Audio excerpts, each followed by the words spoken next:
full moon. How's everybody doing? The Village of Upper Tile first budget hearing for fiscal year 2025-2026 is called to order at 7:03 p.m. Going to have a moment of silent meditation followed by the Pledge of Allegiance.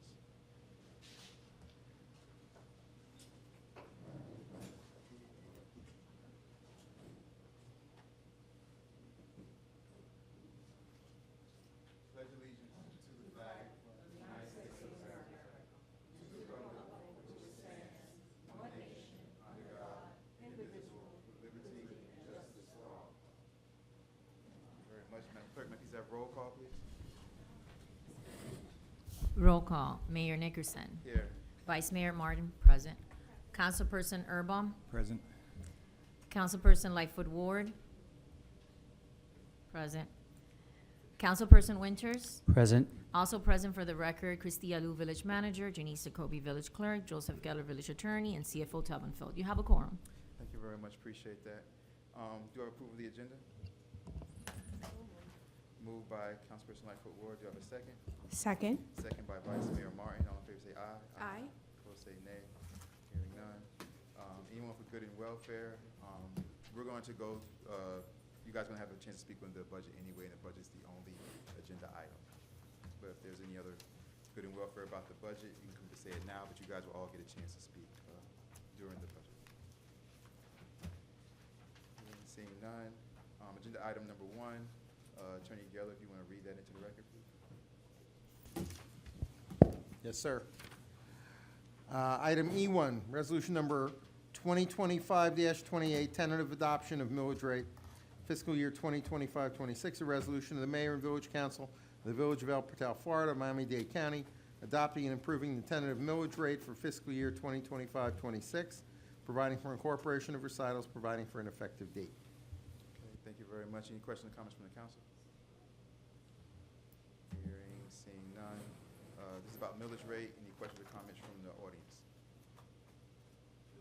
This is about only millage rate.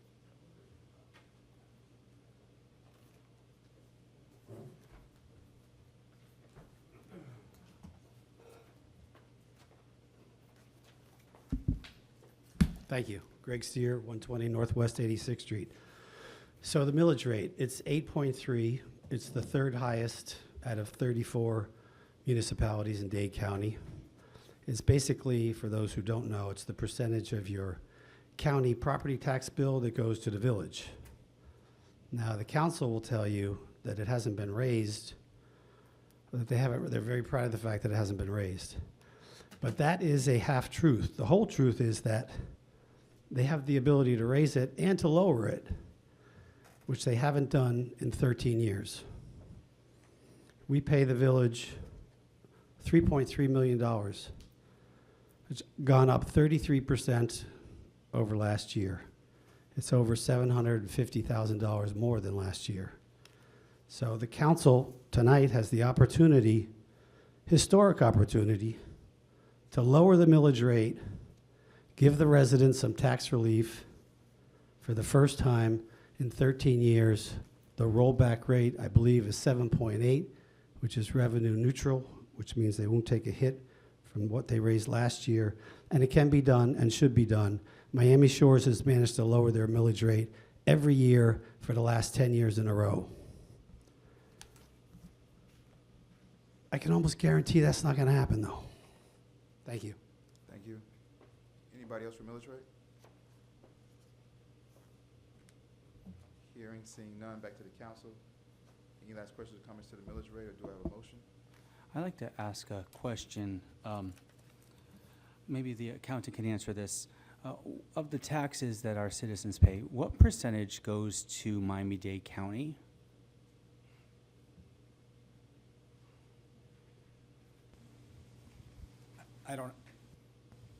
I don't have that information offhand. It isn't listed on the actual tax bills that are sent out to the residents, but I don't have that information in front of me at the moment. So if we don't have that, we also don't have the percentage that's going towards El Portal either then, right? Not at this particular time, no. Okay. Any other questions or comments? Hearing, seeing Mayor. none. Do I have a motion approve. Mayor. Her is not working. Questions or comments, Councilperson Lightfoot Ward? Well, let's see if we can hear it first. What happened? Okay, we're talking about the 8.3%. Yes?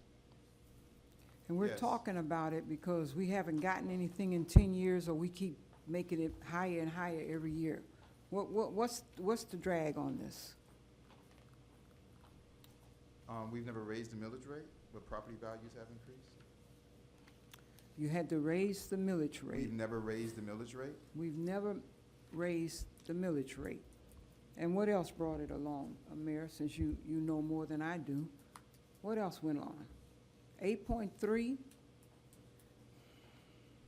Is that the highest end for a small village? Or is it just a number? No, Biscayne Park, I believe, is 9 point something. Exactly. So we're talking about an 8.3. What did we have last year?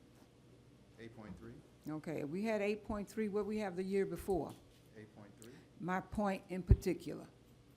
If we've never changed it all this time, and yet inflation is in, it is not down, what is the problem? Or has it been a problem again?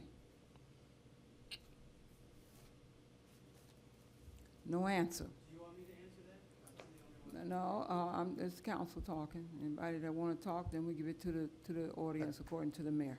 I think part of the concern, Councilperson Lightfoot Ward, is that property values have increased, and that payment that comes out of that, it does fall on our residents, and therefore they're feeling that increase. And, you know, they believe that if the millage rate is dropped or decreased, then that will kind of even out things to where, you know, they won't be paying more out of their pocket for the property value increase. But we all pay property values, right? Yes, if you own that home, you're paying them. So if that's the case, and it is a moving thing for the entire county, then I would say yes. But if it's just something that we're doing as a city, as a village, I want to know why. Because this is getting to be ridiculous. Every time we have something to put on this piece of paper, it's either somebody that doesn't like it, doesn't want it, didn't ask about it, didn't do questions for it, and all of a sudden we're the enemy. And we pay the taxes too. Okay, so just so there's no misunderstanding, your taxes are going up.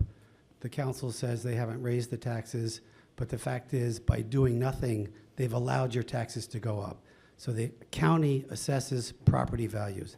That's where your tax bill comes from. The millage rate is set by the village. They can raise it, they can keep it, or they can lower it. They haven't lowered it in 13 years.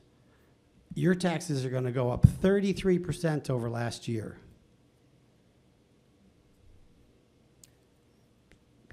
Did you introduce yourself? Greg Steer, 120 Northwest 86th Street. So, again, historic opportunity to show some love to the residents, give them some tax relief. Their taxes are going up 33%. Thank you. Thank you very much, Mrs. Steer.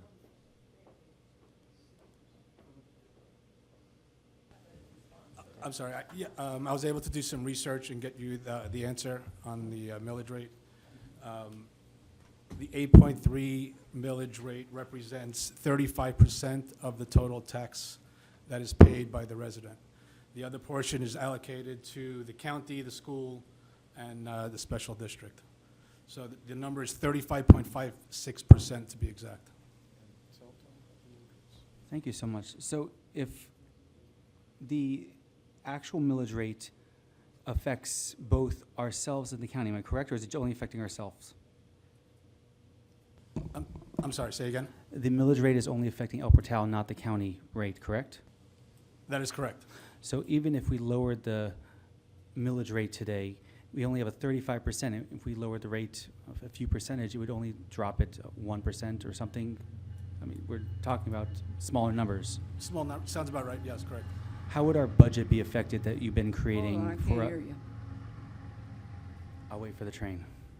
Okay, now. it's How would on. this budget proposal be affected if we were to lower the millage rate by 0.1? Assuming 1%, the number, looking at 3.2 million, so 32,000 roughly, let's call it 35,000. So if we were to drop it from 8.3 to 8.2, we would have to find $35,000 removed from the budget, but we'd be able to make it happen? With the numbers that were thrown around, it sounds about right, but, I'd like to do a true calculation before, we start, See what you could do right now on the rough, and we'll discuss it among the council. rough, we'll say 35,000. Do you think, anyone on the council, that there is room that we could actually lower the millage rate a little bit so we can take stuff out of the budget? My hope for years, as we've increased the general revenue, would be that we would be able to lower the millage rate. So I certainly think that should be a goal, if not a, absolutely, I guess, is a short answer. So if 0.1 equals about $35,000 in budget, what is a hypothetical, amount that we can live with if we were to lower it and still be able to fund everything that needs to be funded inside this budget? So here's a bit of my issue, and that is lack of planning. So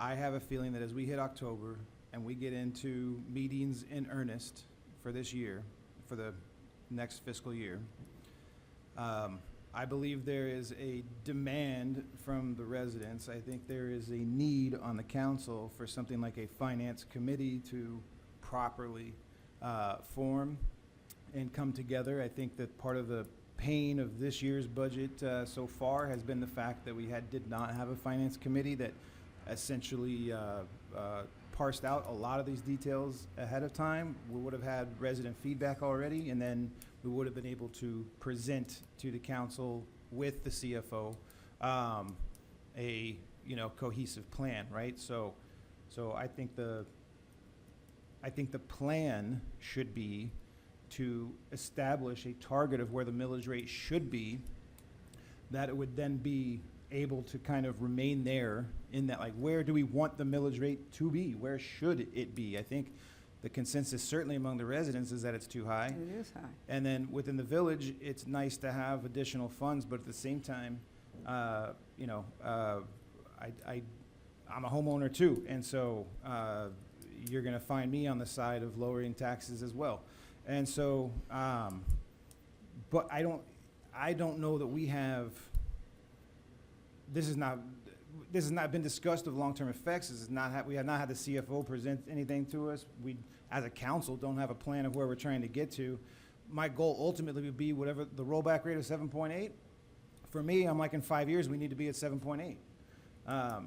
3 years if possible, because we're gonna have more revenue coming online every year here, so we should be able to accelerate that rate to get to, but this is all just, hot air at this point, because we have not really had a discussion in a finance committee setting among the council. We have not had the CFO present to us the full realities of what that means of adjusting the millage rate. As I sit here right now, I am in favor of lowering the millage rate to do something, and then, but at the same time, I'm at 7.8. If the rollback rate is 7.8, I'm at 7.8. But I understand also that this is not realistic to just do in this moment. So in a similar vein, where I found that we had not had a proper discussion about the salaries of the council, understanding we haven't had a proper discussion about this, we can absolutely get this settled by next year's budget season, and in the meantime, I absolutely support a nominal reduction in the millage rate. Ad valorem tax.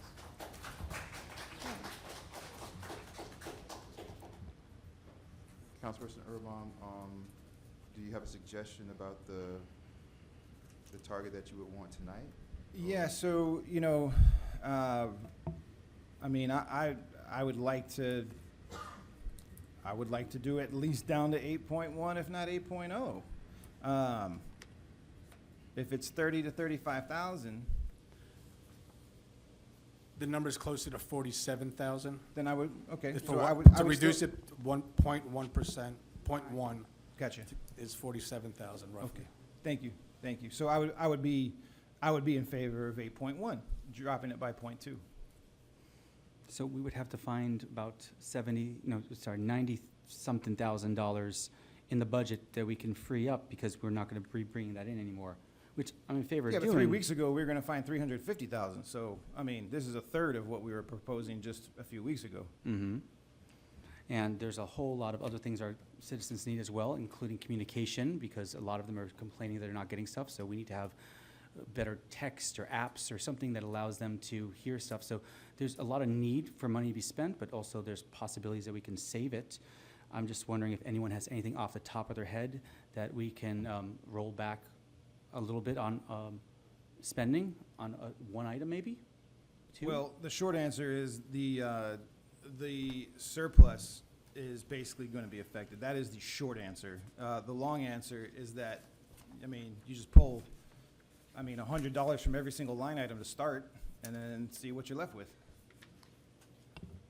If I can say something, I do support what Councilman Erbaum just said, which is, I suppose, just a more thoughtful way of approaching it, having the CFO opine on it, having the city manager let us know where there is room. I think there's definitely room there for us to reduce the rate. We just need to make sure we do it in a way that doesn't lead to unintended consequences or any sort of reduction in services for the residents. So I don't know if the CFO now could opine on where those funds could come from, but I support what you're saying to put this into the Finance Committee, have a series of meetings on how low we can get that rate, and then moving in a thoughtful manner as to how to get to the ultimate goal, which is to provide our residents with that tax relief. Yeah, and as I'm looking at it, I mean, I would settle for a good faith reduction of 0.1, understanding that in 5 years, we could be at 7.8 if we reduced it by 0.1 every single year.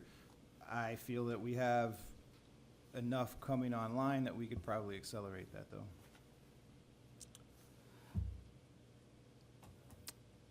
Mayor, I started this conversation because it just keeps getting bigger and bigger every single year, and I don't like it. I know things are not the same. I know that we have some problems as a little village. I know all of that, but it just doesn't seem right when you come here and you see the millage rate higher than it was the year before. When you see things and you really don't understand why we have to have it so high. What's really going on here? Because it's just becoming very redundant to watch it go. And I have not seen anything that's going to be brilliantly done or taken care of that requires us to have the ad valorem being so high. I just don't see it. I don't see it anywhere. And I'm not telling anybody they're wrong. I'm sure you do your math. But I'm just looking at it, and I'm saying, why at 8.3? I'm retired, okay? I worked all my life. But this, they never showed that up, and I have more than 35 years of government.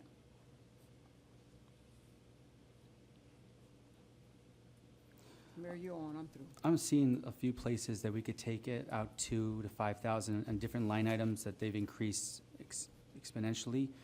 Maybe we make a motion. Where's the attorney? Are we allowed to make motions today? Because last week we were not allowed to.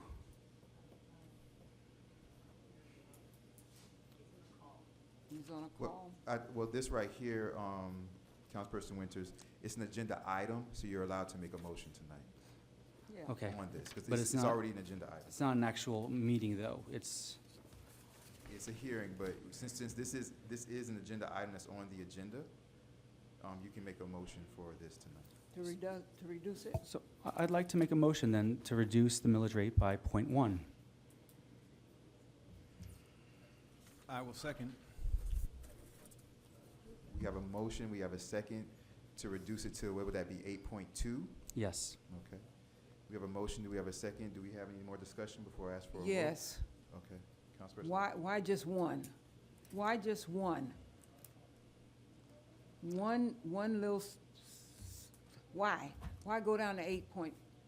Some of these items need to be funded, and I agree, a lot of them can be defunded, but if we don't pay for some of these bills, then we're gonna go into a deficit. And we've been in a surplus for the last few years, but in a deficit because of Irma. So we've been paying back our debts little by little. We still gotta continue it. One of the things that we probably should do is also vote to pay back that amount. We have $95,000 right now, and we could pay that back with this budget, and we're paying $8,000 a year for the next 2 or 3 years. Let's get rid of that debt, and then suddenly we're gonna start seeing a surplus every year instead of 3 more years of deficit as we pay off a debt.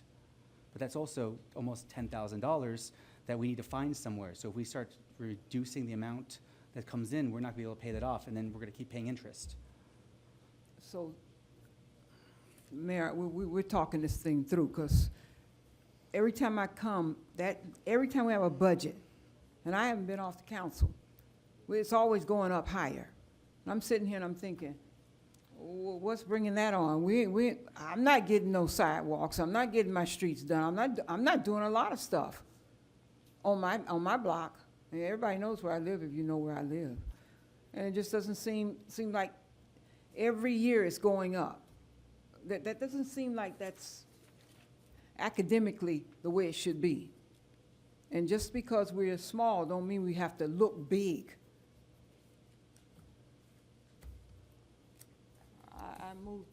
I moved to reduce it as best we could. That millage rate is kind of rubbing me real hard. And this is not personal, this is thinking about the other people here, especially those of us who have retired. We have a motion. We have a second for 8.2. We had a second, yeah.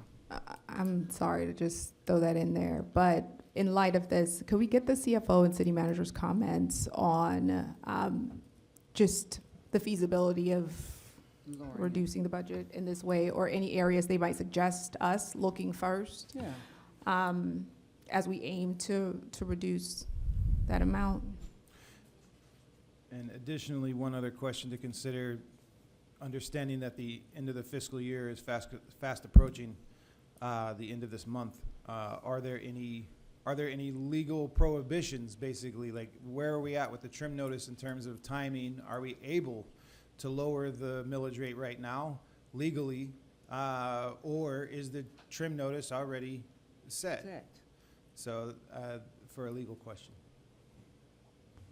Well, I'm going to defer on the other questions that were asked, but on your question, Councilman Erbaum, having set a preliminary rate or proposed rate, I think it's called, back in July, you're not permitted to increase the rate that you previously set, except under certain extraordinary circumstances that don't apply here. But you are privileged, if you vote to do so, to reduce the rate that you fixed in July, provided that you are still having a balanced budget. You cannot reduce your income without reducing your expenditures, or you don't have a balanced budget, and that's required in this state by law. I know people hear about deficit budgets and things like that, but that's at the federal level. In the state of Florida, it must be a balanced budget. So you may vote to lower your millage rate, but you cannot have a budget that's not in balance. If you have reserves, you can take it from reserves. I defer on that to the CFO. You can reduce the millage rate, but if you do so, you have to somehow make sure your budget is still in balance. I hope that answers your question. Thank you.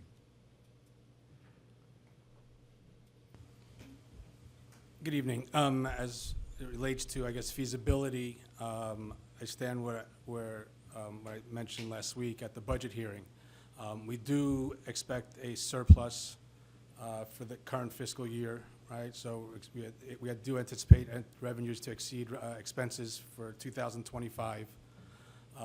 We are forecasting a surplus in '26. So to add to Councilmember Urban's sentiment, the easy fix right now is to say, from the reserves, do we have the ability to adjust and find, potentially $47,000 over the course of 12 months? Absolutely. Sit here today and go line item by line item, I think might be difficult, but can we find $47,000 over a 12-month period? Yeah, for sure. I think that could be done. On the flip side, I will remind everybody that, going into this year, we were at a $545,000 deficit as it relates to the reserves. So, again, the thought process was try to, build those up as much as we can, build our coffers for, the next rainy day, which we hope will never come, but, there's always that possibility. So I guess just to see both sides of the equation, and I'll leave it to you guys to decide what you think Thank you is so best. much for that comment. I appreciate it. My pleasure. Yeah, so to Dr. Lightfoot Ward's point, anyone who knows me knows that I like to play devil's advocate, and I will argue every single side of an argument. That's the only way you can find the truth. So the argument to why we should raise the millage rate, okay, next year we should raise the millage rate, is because we have new people coming into the neighborhood, all right? We should take advantage of new people coming into the neighborhood and boost our, take a year and take advantage of the new money coming in and boost our reserves. We can get that done in a couple years if we just bump the millage rate up to like 8.5 for the next 2 years, 8.5 and then 8.7. Then we can take a deep breath and start backing off the millage rate. So there is absolutely an argument out there that says, oh no, we've been suffering for too long. This is the first chance we've had to not suffer. So we need to take advantage of this to the fullest extent and go from there. So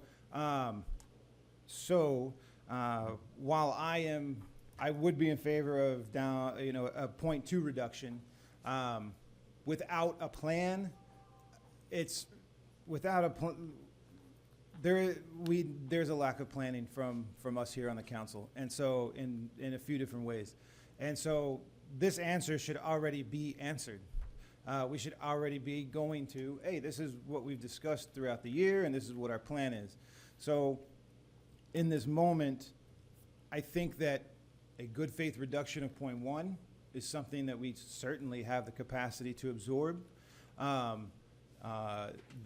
I think would give us some momentum, kind of get the ball rolling, pull out the Jenga block, whatever analogy you want to use for, kinetic energy happening as opposed to this, potential energy that we have. The 0.1 is something that I think we can accommodate without too much pain. I mean, just honestly, the thought of reducing a potential surplus is not interesting to me at all. Like, we haven't had a surplus in so many years, and to reduce it the first time we have an opportunity at it is something that is really frustrating to me. However, I do think that trying to get some momentum going in the other direction, I mean, if not now, when?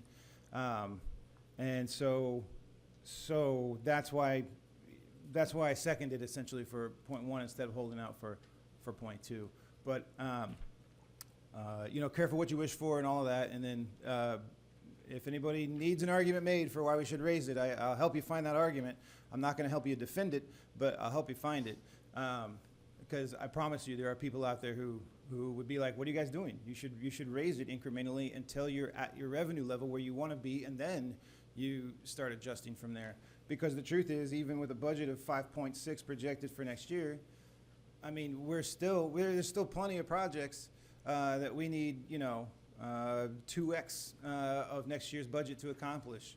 Think infrastructure, stormwater mitigation, and septic to sewer. So 0.1, in my opinion, is something that is manageable in the moment with short notice, create some momentum, get some kinetic energy going in that direction, and kind of provides the impetus for us to be having this discussion in earnest throughout the next year. very much, Councilperson Urban. We have a motion for 8.2. We had a second for 8.2. Is there any further discussion before we take a vote? Hearing none, motion and second 8.2. Madam Clerk, may I please have roll call, please? Roll call. Councilperson Winters. Yes. Councilperson Lightfoot Ward. Councilperson Urban. Yes. Vice Mayor Martin. Yes. Mayor Nickerson. Yes. Motion passes 5-0. Thank you very much. Let's move on to resolution number 2025-29. And that is the adoption of the budget for fiscal year 2025-26. Read that into the record. Item F2, resolution number 2025-29, adoption of the budget for fiscal year 2025-26. A resolution of the mayor and village council of the village of El Portal, Florida, of Miami-Dade County, Florida, adopting and improving the tentative annual operating budget of $5,573,205 for fiscal year 2025-26, providing for incorporation of recitals, providing for an effective date. Mayor, I will note that based on what you have just done on F1, you must adjust the budget in F2 to show it in balance, because as it currently reads, there is insufficient revenue coming from the vote that you've just taken to fund the budget as it was shown. Again, that you can look at nothing more than your fund balance, your reserves, but you have to make some adjustments so that this budget is in balance to match the amount of revenue that you voted that you're going to bring in. And I'll defer on that, Mayor, to the CFO. Yeah, so CFO Taubenfeld, you, would, the 40, I forgot what you said, I think you said 47,000, I think it was? Roughly 47,000, yes. So, to,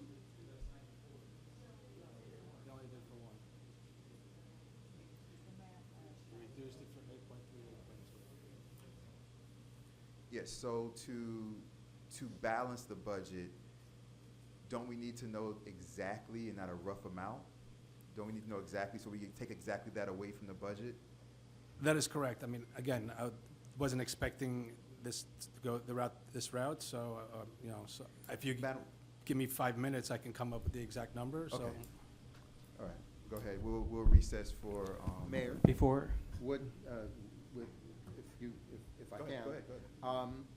Since it is a public hearing, and you have an approximate amount, while the CFO is doing your calculations, you can open the floor, hear from the public, and even begin discussion and debate. You only need, you know the approximate number.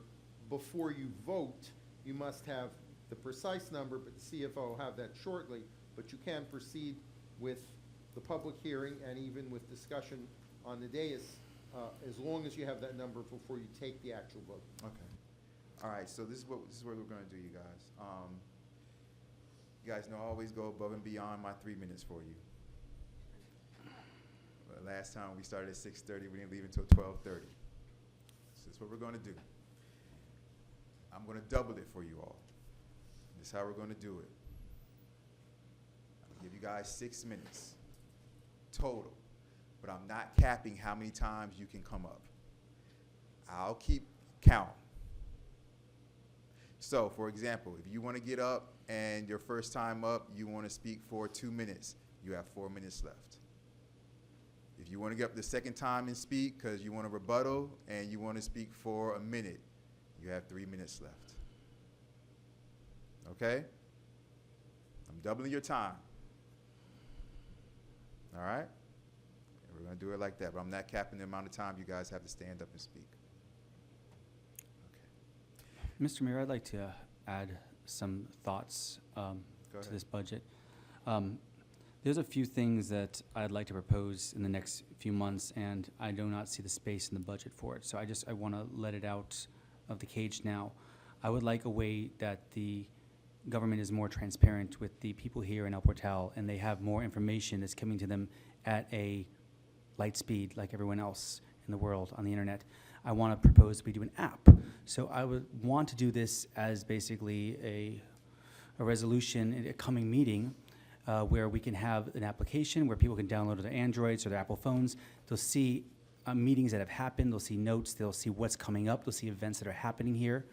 And it's very inexpensive, the way I've seen it so far, but obviously we need to vote to get it to that point. But I want to know if we were able to put a spot in the budget for communications, and whatever the council votes, they would have that small amount of money to use for communications if they want to do an app, or I believe you had a text message going in last year, right?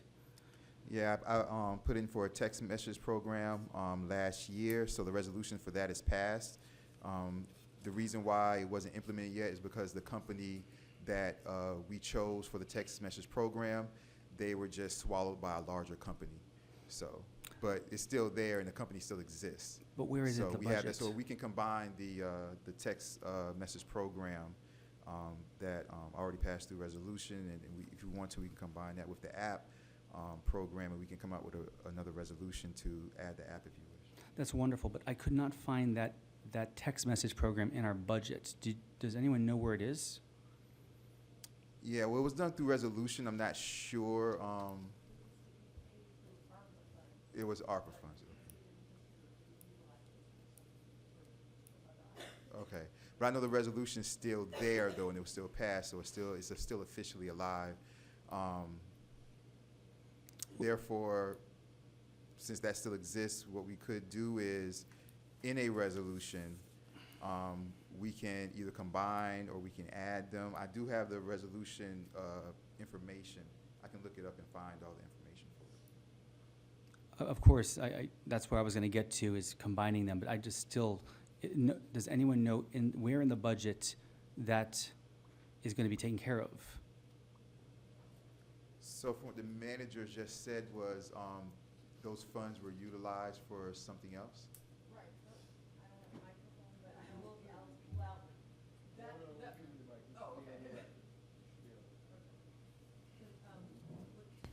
Thank you. Good evening. So when we brought this to council and it was passed, it was part of a list of items that we were going to fund through ARPA funds that we received.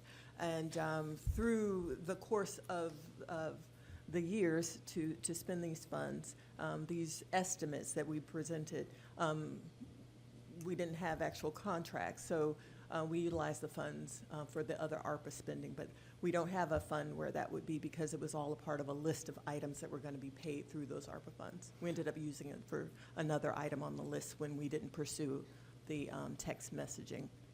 So how much was reserved for that text message communication? It was not an amount. We were taking quotes and getting information, but we didn't have an amount because we didn't determine which one. We did take several quotes, though.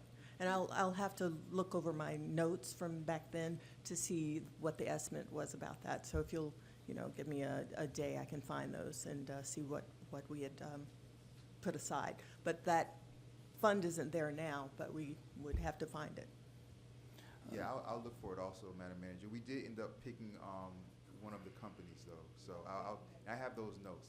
They were supplemental documents to the resolution, so I'll find them. Can we So put, right now, Councilperson Winters, But for the number I believe that was discussed, though, was between $5,000 and $7,000. it was something around there. Yeah, just for the benefit, for people who don't have any frame of reference at all, the ballpark was between $5,000 and $7,000 a year, annually. so from my research, for $8,000, we can do an app service through AI. It takes care of everything. And then after you create it with all the AI, it's $800 a year to maintain. So then that drops down quite a bit.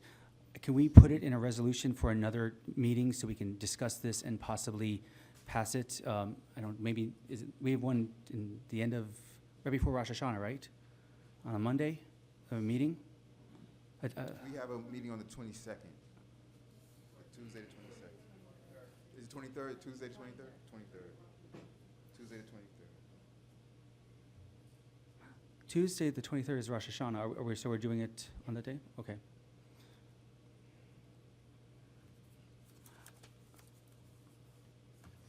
So that will be on the agenda for that meeting? If we get all the information in time. Okay. Yeah, we can, put it there, because we still need the information.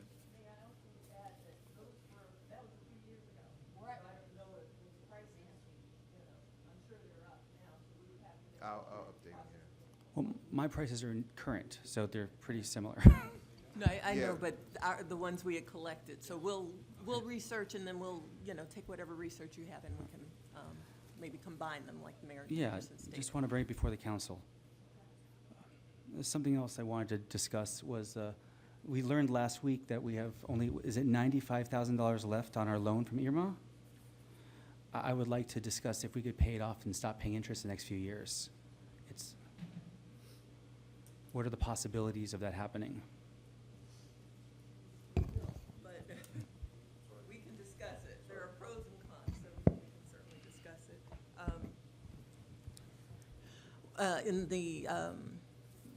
We discussed this offline as well and spoke about it with Mayor Nickerson.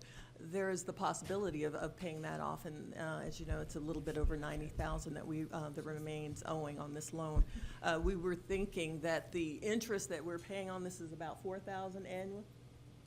Next upcoming year will be about 4,000. It'll be about $4,000 for the new fiscal year.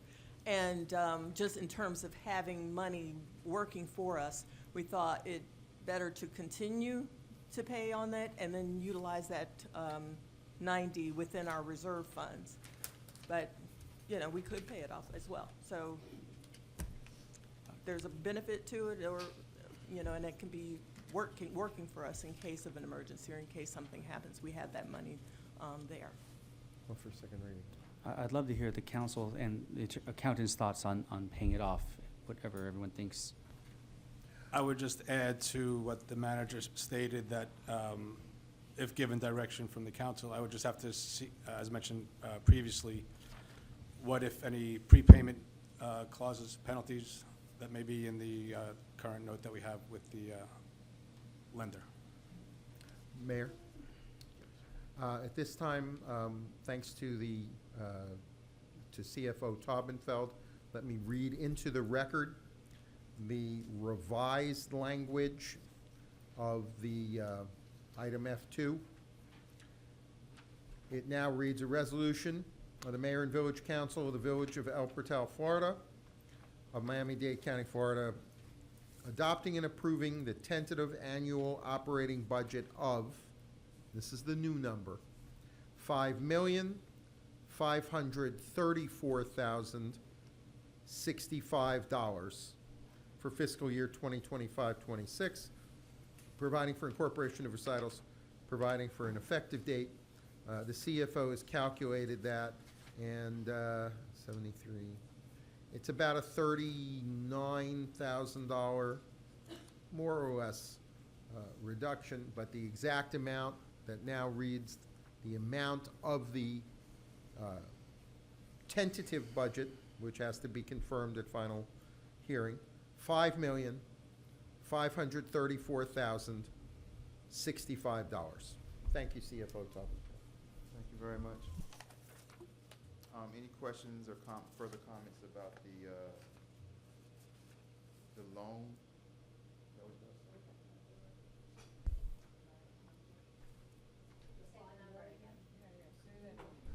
Mayor, if I might, there's a request for me to repeat that number, please. Yes, absolutely. 5,534,065. $5,534,065 is the revised budget number. So that means $49,140, that's all we taking out? That's the reduction based on a 0.1% reduction in the millage rate. Everybody happy?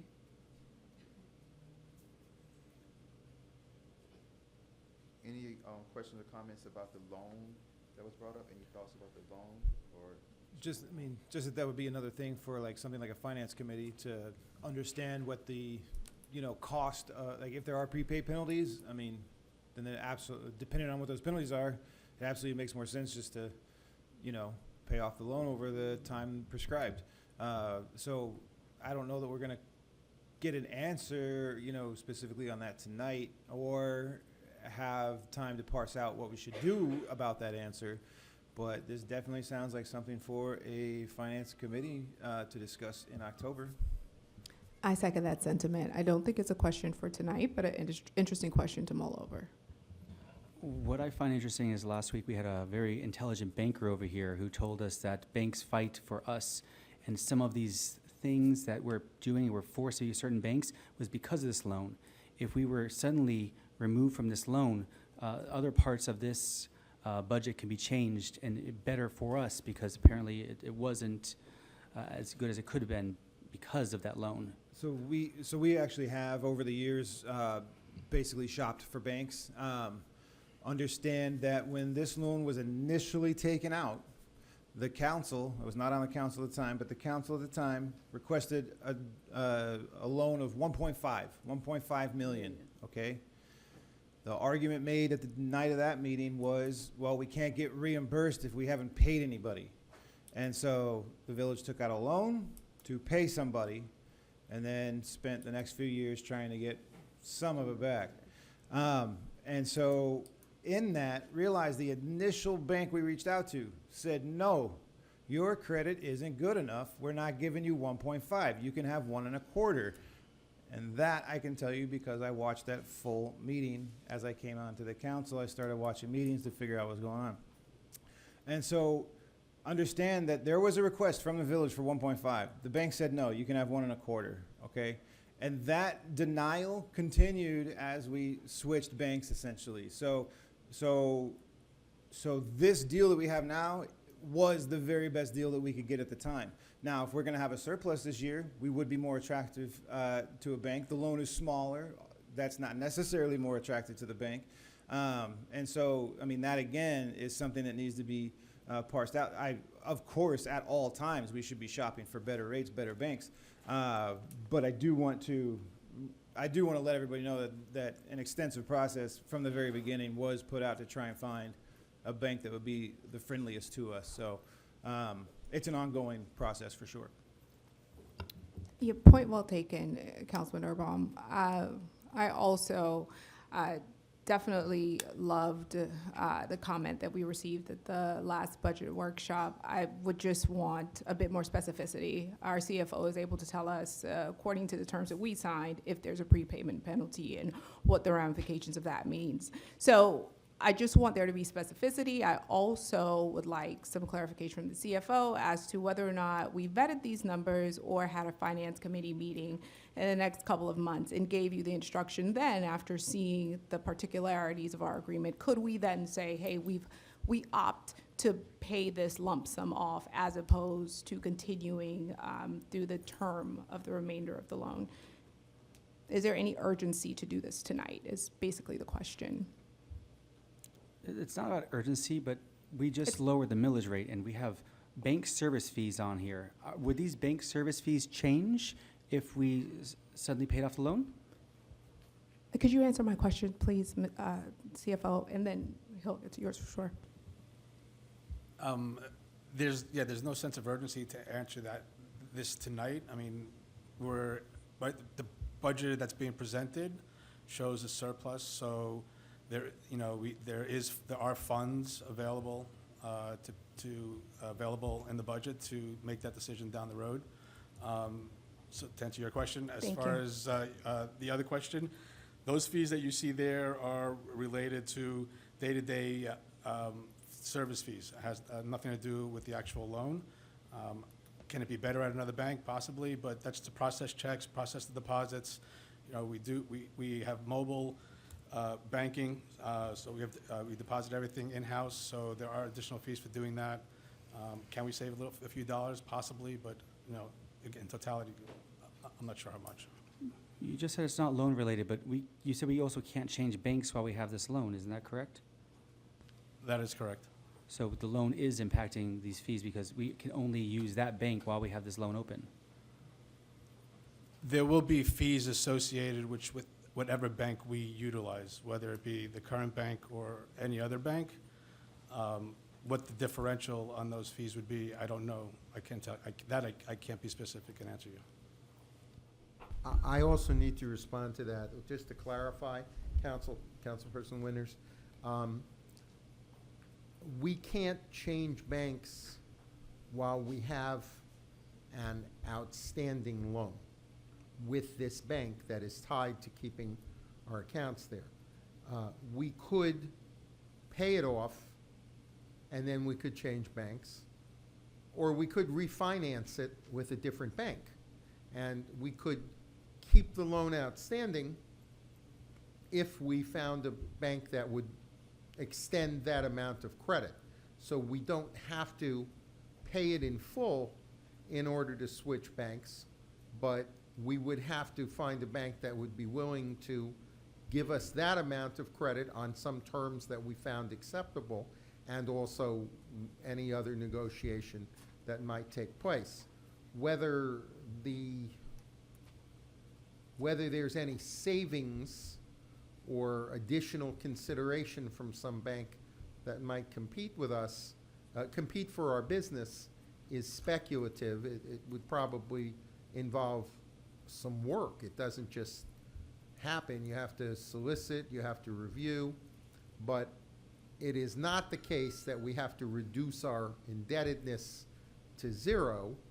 We just cannot keep the loan where it is and move our accounts elsewhere. Thank you for repeating a lot of what I said. But this is a hearing, and we have two more meetings and one more till we pass it? Okay, so we have one more meeting basically to get a lot of this information together, especially finding out if there is a penalty for breaking the loan. So we don't have to do something right now, right? But we do have, is it 2 weeks from now that everything's gonna change? This is the gentleman I was talking about earlier that understood banking. Did you have something you wanted to say? I want to hear it. Thank you very much. Go ahead. Augustine Ramos, 60 Northwest 91st Street.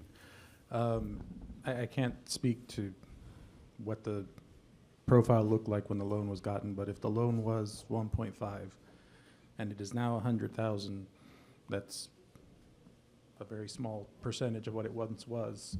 And I'm guessing that our revenue and the fact that there's a surplus today is better than what it was when the loan was obtained for an amount that was 10,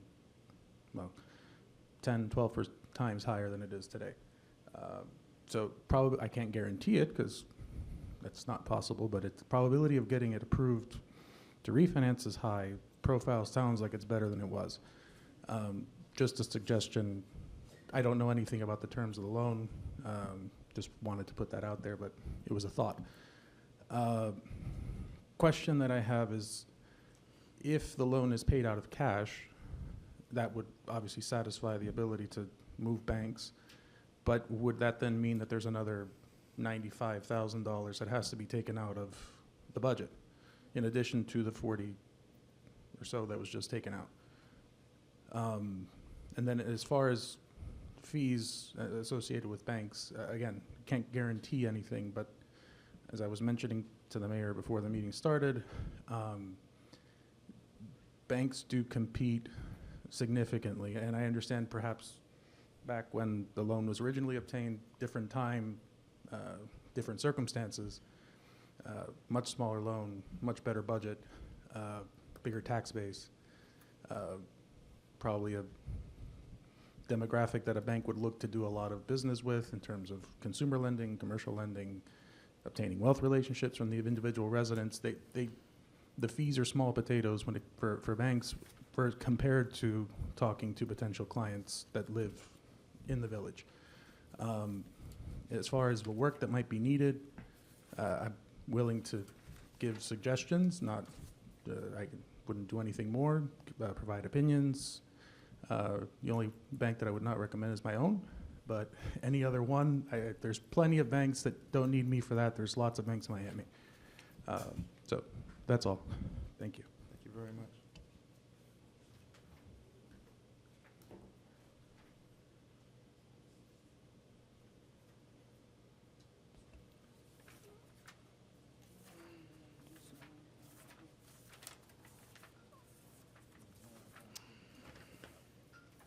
Any other comments about the bank? Are we still discussing the budget, or are we bringing Are yeah, citizens up for that? we're going to, but we were here with you guys were discussing Okay. certain things up here. So for the app and text program, we'll try to have it ready for the September meeting, but if we don't, we'll try to have it for October. And as far as the bank situation goes, we're gonna review that and we'll come back and we'll see what we're gonna do about that at CHA. Okay? Any other questions or comments from the council before I move to our audience? I do have some more. I'd like to speak about the budget, but I want to hear from the citizens first. Okay. You guys, floor is open. Come up, say your name and address for the record, and the floor is yours.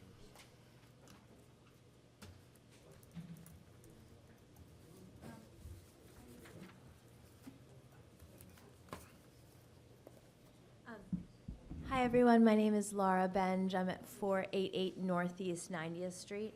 I guess newer resident, just curious about a little bit of background. I wanted to ask a few questions. The financial committee, is there a precedent for something like that? Has that been done in the past? If you want to answer now, you can, or we can wait till the answers. There's a, I'll wait. I'll got it. Okay. I got you. Is there any more questions? Yeah. No, And then just in terms of the council expressing that we haven't really thoroughly gone through line by line of the budget, just want to understand what that process is or what that would look like, and understand how it was devised in terms of determining in July and then presenting in September. And then my last question is, I love the idea of a financial committee. I'm not really a numbers brain, but more of a community brain, but I think there are people in this room that would be excellent for that, and just want to understand how we would go about establishing that. Can we volunteer? So those are my questions. Thank you very much. Thank you.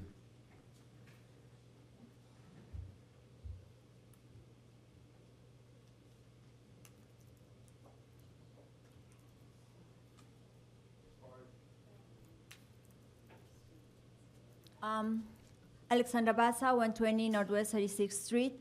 I just wanted to read something really small, from the Bible. I'm a believer, but, I just think there's just wisdom in that book. So it's Luke 14:28, and it says, suppose one of you wants to build a tower, won't he first sit down and count the cost to see if he has enough to complete it? I think that kind of resumes a lot of what is always discussed here. There's a lot of ideas that are thrown out there, but we just don't know how much it's going to cost. Are we going to have the money? So it's we're all calling for fiscal responsibility, and that's my first call. Thank you. Thank you very much.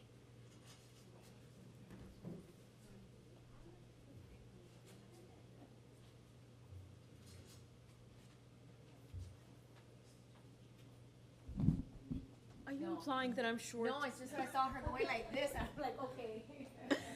Hi, everyone. I'm Edna Edelman, 301 Northeast 88th Street. I have a couple of questions that may have been answered after I left the last meeting, and they involve the police budget. So I see that there's a maintenance increase of 500%.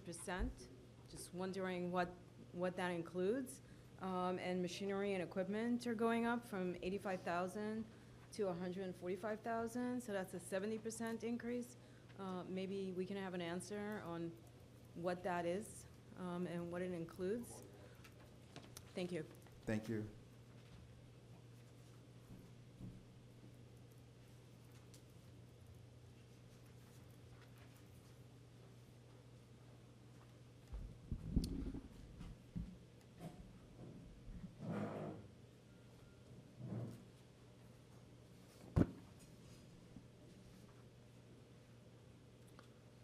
Hi, I'm Ian McKenzie, 8950 Northeast 4th Avenue. Thank you all for your service, Mr. Mayor, and good evening. Good evening. I have a few questions on the budget, just since we didn't have a workshop or prior to getting into these things. So I'm just wondering how the renovation of the Sherwood Forest Park is going to be funded. Is this a grant-funded proposal, or is this something that's in the budget for this year, or for the general fund, or? Yeah, the Sherwood Forest Park, I mean, I'll get to that answer a little Okay. bit later, but but I got you. Or is it a gift, you know? So that's what I was just kind of wondering. Then the other thing is I noticed this memo that went out, or I guess, circulated regarding the police budget. Interesting, and I'm not picking on the police in particular, but it's the only other documents that I have right now, and I would do so with any other area. But there are just some things that I'm noticing that, you know, the needs and so forth, which, you know, some are very, very understandable. I mean, training of our officers, their safety is really important. But I question, you know, when it comes to, you know, things like Polaris. I looked into the Polaris, and that one is particularly like the Cadillac of the Polaris. They do make cheaper models, which would accomplish the same thing. Like the premium edition is $3249. Let's see, Polaris Raven is $29.99. I'm quoting research I did online. We are given a manufacturer price of $49 with a discount of almost $39. So that gives a cost of $10,000. But then the dealer added back additional accessories of $38,000. So the question is are they just like repadding their original manufacturer price? Because it really only ends up being a $231 differential. So can we accomplish the same thing with a cheaper model? Also, is the FEC, since it's patrolling the FEC railway area, do we get any tax revenue from them, or do they pay us at all? I don't know these questions. Or can we assign them or assess them for that, for servicing that area or needing that particular vehicle to pay for it? Because I don't think the average citizen wants to buy a Polaris. You know, I understand that, and how often, frequently is it going to be used? There's storage, maintenance, and all sorts of things. Another thought, I was at the Home Depot or Lowe's in North Miami, and I saw a Jeep Wrangler that the police had, and it's a four-wheel drive. It could be multi-use, so you can go back. I know I had a Jeep Wrangler years ago. You can go back over all sorts of terrain, and you can also service the main street. So even after a hurricane or some storm, you can get through on a Jeep Wrangler, whereas a regular patrol car, you can't. So would be buying one of those be more dual purpose and a better use of funds? So these are just some questions. Let's see. Keep going. Oh, okay. Let's see.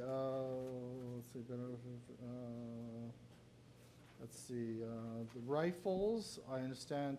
You know, do we really need as many rifles? I don't know. Maybe the police can address that issue.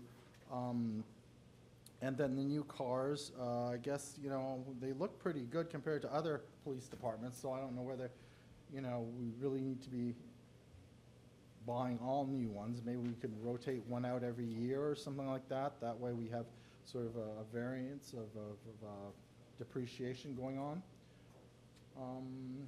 Let's see, I think that's about, oh, and then the tasers.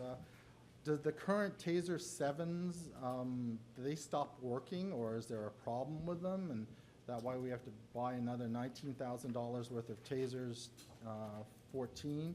Do they have additional safety precautions or something like that, or are they better, or why do we need new ones? Let's see, I think that's about it. Really, just some comments that I've noticed on those two issues that I've seen documentation on, but if I find additional documentation on other areas, you know, it's, you know, things to think about, and you know, cost-cutting areas or something where we could save some money. Thank you very Thank you. much. Thank you.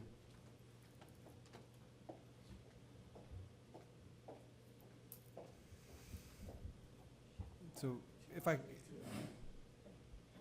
could just super quick, to Ian's question about the fleet, Mr. McKenzie, the question about the fleet, I just want to clear that up while I have the opportunity, just super quick.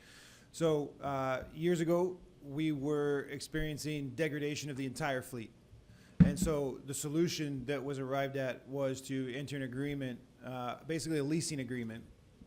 And so basically what we are is 4 years into that agreement, where now in this budget, we are turning in cars and receiving updated vehicles. So this will happen every 4 to 5 years, technically in perpetuity. And the reason that that is a benefit to us is because there is also a sort of like warranty on large repairs for all of these vehicles. We're still obligated to maintenance, okay?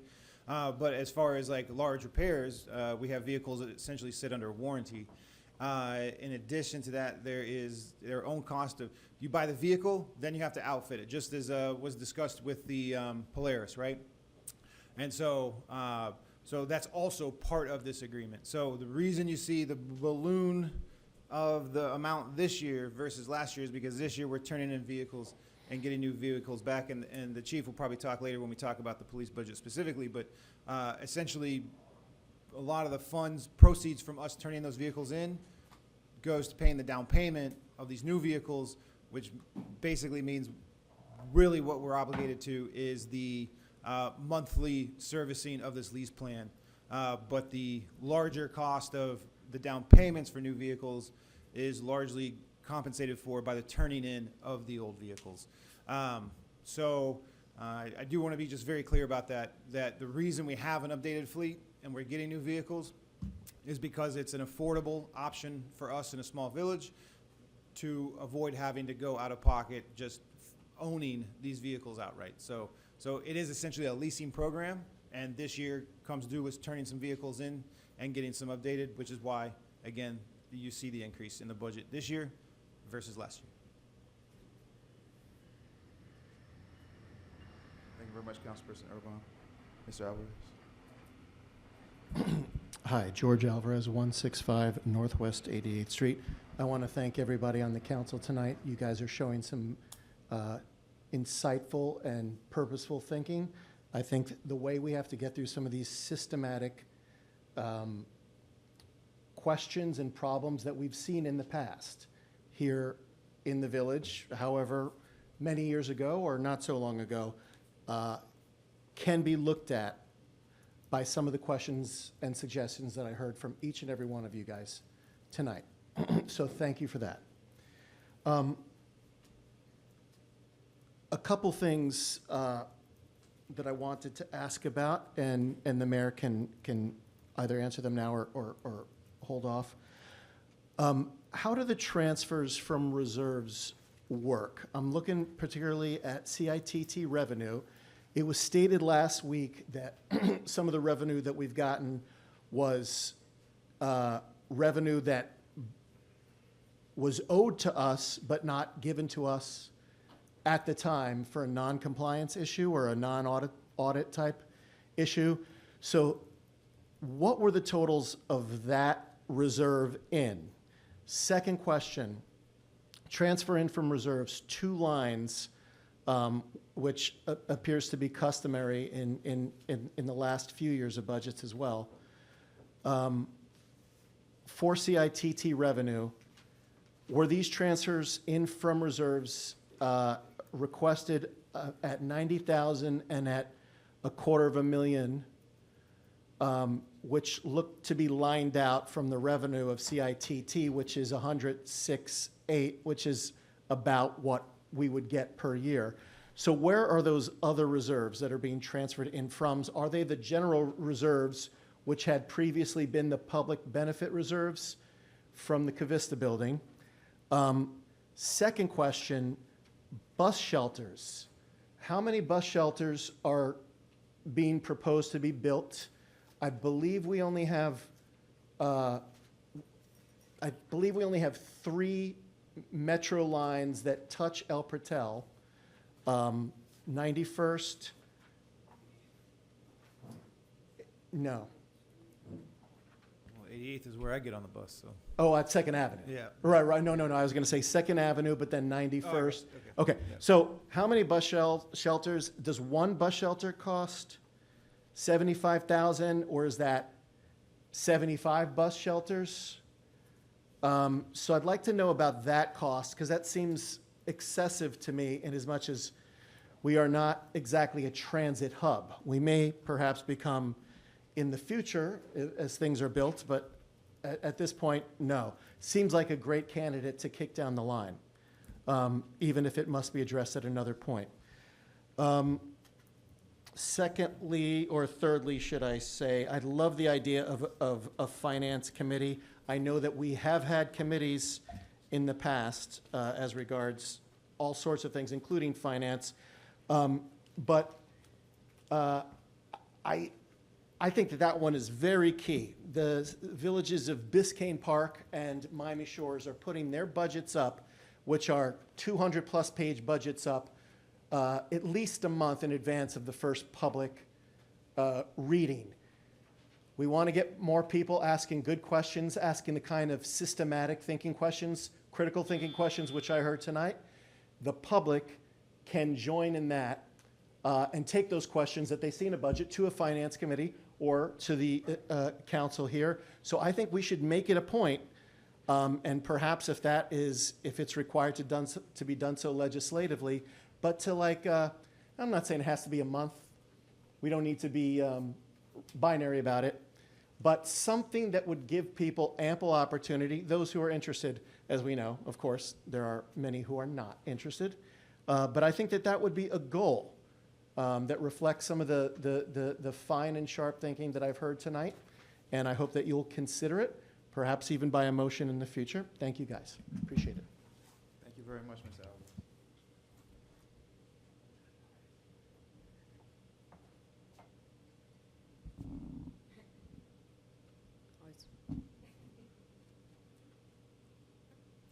Good evening, everyone. Kathy Ramos, 60 Northwest, 91st Street.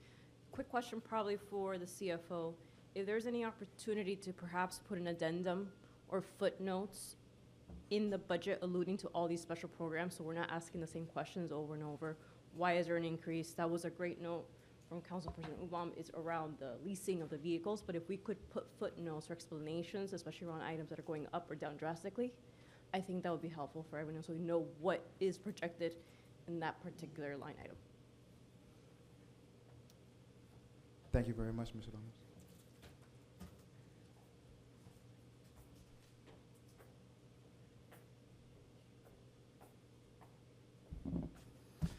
Greg Steer, 120 Northwest 86th Street. First, I want to thank the council for proving me wrong and lowering the millage rate, even by 0.1%. I agree with Dr. Ward, is kind of a token, but it leads us a step in the right direction. And I think a 7.8 goal over the next 3 to 5 years is pretty reasonable. But if you want to find $40,000 in budget savings or the $95,000, I can help. Because last week at the budget workshop, the CFO, Mr. Taubenfeld, and Chief Mendez, and even the village manager insisted they were fighting tooth and nail, was the expression, to safeguard your tax dollars, that this was a bare bones budget. But at the end of the meeting, I received the actual police budget request, which many of you have seen, a couple of the highlights. So 9 brand new vehicles at $45,000 a pop. These are V8 Dodge Durangos 2026 that get a whopping 14 miles per gallon that are then given out to officers to take home for their personal use, regardless, I'm assuming, of where they live. That's $400,000. Now those figures might be incorrect. I don't know about the fleet management, whether you buy or lease, but we already have 22 vehicles. So if you're wondering why we're spending $100,000 a year in gas, that's one of the reasons. Somebody already mentioned the Polaris, which is a $50,000 specialty vehicle just to patrol 1/4 of a mile of the railroad track that's not even owned by El Portal. It's owned by the FEC and used by Brightline. The FEC already has their own police force. So we would only be backup. I don't know what major criminal activity is happening at the tracks, but somehow El Portal found the budget to deal with it. Someone already mentioned the Cobalt rifles, which are $4,000 a piece. I don't know why we need 5 of them. I don't know who we're hunting. And then last but not least are the tasers, which are not just ordinary tasers. These are top of the line. You can't buy them. Only law enforcement can buy them. They're called Taser 10s. They can incapacitate an adult from 45 feet away. And they cost $7,000 a piece, and we're buying 14. So there's another $100,000. This doesn't, to me, sound like a bare bones budget. So it's all well and good to be properly equipped, assuming you have adequate emergency reserves, which we don't, assuming that you've paid off all your lines of credit, which we haven't, assuming you're not running at a deficit, which we are. So again, my proposal from the last meeting was to cap the public safety budget at 50% of the ad valorem taxes. That's $1.625 million, which is pretty much the same as fiscal '25, and it's more than we've already spent year to date, until such time that we fully fund an emergency reserve with 3 months of expenses or $1 million, whichever is higher.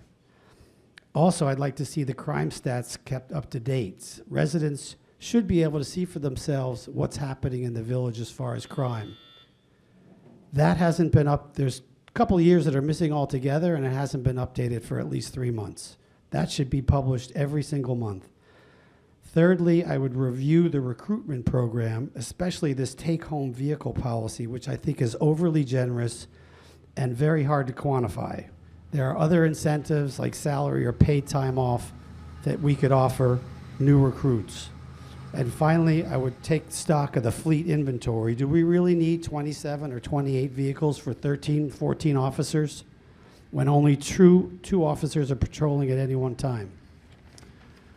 Bottom line, having your very own police department is a net positive for your taxes if you can afford it. But we have to be fiscally responsible. And there are two very plausible law enforcement options, which I brought up before, partnering with the Miami Shores Police Department or merging with Miami-Dade Sheriff's Office, unless we can balance the books. Unless you want to continue to rely on the generosity, quote unquote, from developers. For instance, Dade County just assessed the Cavista Apartments at $72 million. They're valuing that property at $9 million per floor. We gave them 2 floors, $18 million in value for a measly $750,000. And I think it was only Councilperson Urbom who pushed back on that and asked for $3 million, which if we had gotten, we wouldn't be in this situation today. I don't think he got enough support from the council, and I would suggest that the next time the village sits down with a big-time developer, they bring Councilperson Urbom with them. Thank you. Thank you very much.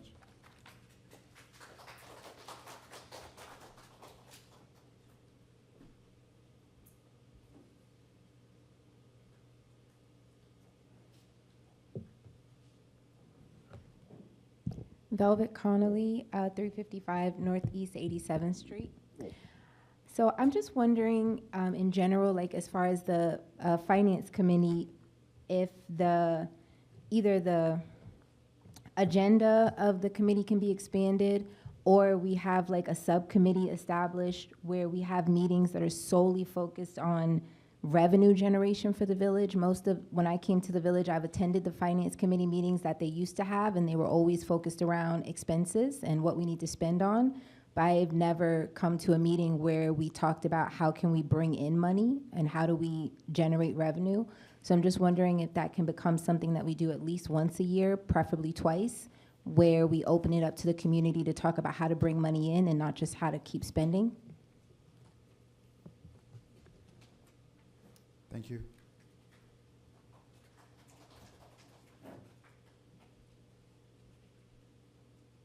Yep.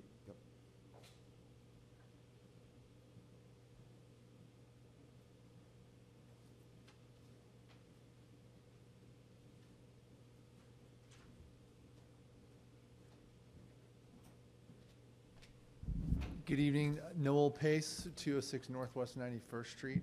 I second our neighbor's call there. I think there's got to be not only a finance committee, but maybe some sort of advocacy for a chamber of commerce or some advocacy for business owners in El Portal. As you know, there's going to be some significant development in the Little Farm project and so on. It's going to include businesses and so on. And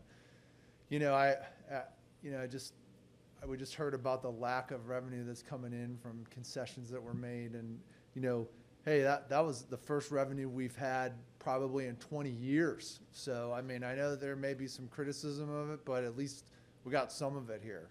So I do think that there's got to be some consideration of the businesses in terms of tax revenue. The thing I also want to talk about, and you guys heard me talk about the construction project on the west side. You know, El Portal went through the charrette process. It has code. It has a motif, okay, if you can use that term, of how we look, especially at the portico here coming into the village. You know, you see the roundabout with the nice pavers, the red sidewalks, the red curbs, and so on. I know that no one, including this council, saw any renderings of the traffic circle project over on the west side. It does affect my property. We are having a meeting about what's going to happen there. Appreciate everyone's consideration. We're reasonable. But in the end, while the project's still going on, maybe some consideration can be given, especially since we're talking about the budget here, to make it at least look a little nicer than what, in everyone's opinion on the west side, is right now, compared to the nice motif and aesthetics as a gateway here to the east side of El Portal, with the brick and the red sidewalks and so on over there. It looks like an exit to a highway truck stop. It is giant curbs that are completely out of place. It's that, you know, sort of industrial looking, you know, thing. And hey, I've even asked the guys there, like, hey, what's going to go in here or whatever. And they just shrug their shoulders. They don't know. So hopefully we can see, and I appreciate the Craig Smith, well, we don't use AI or whatever. Well, okay, so get out a sketch pad and draw something like an architect would to show at least what that's going to look like. I know when they remodeled the traffic circle here, there were renderings of it. I know in the charrette there's renderings of how things are supposed to look on Main Street and so on. And so hopefully that can be rectified here before we're stuck with what I would say is probably a next turnpike exit over on the west side. So that's all. Thank you. Thank you.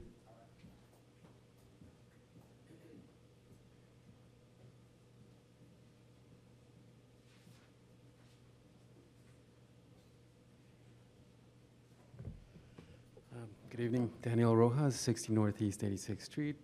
Just going to echo some of our fellow villagers and state that when everybody comes in and justifies their expenses of the budget, it sounds great. However, when you look at, I guess it's just the easy target right now is the police department, and this policy of giving them cars to make it more attractive to come here. The salary of the police officers is already competitive. The cost that the village is bearing for keeping these cars, their insurance, the maintenance is significantly more than what it would cost to just raise that salary. And just Miami Shores, I was reading $59,000 a year, right, for the average police officer. We're almost there. It's probably going to cost us less to end this policy of ending and actually keep us some cost of ending this policy of giving them cars. And then again, also, why do we have to go for the Durangos? Are we concerned about hurricanes? Or are they really that much taller than the cars? Shouldn't we be going for something else like pickup trucks that are not like V8s for a tiny village? How fast are they going to get? This is like if we want acceleration and speed for a small village, go for electric cars. A V8, maybe if we had a racing strip, maybe they can get to that top speed, but otherwise it just doesn't seem to make sense to me. And just wanted to voice that, and yeah, that's just the big easy target there. Thank you. Thank you.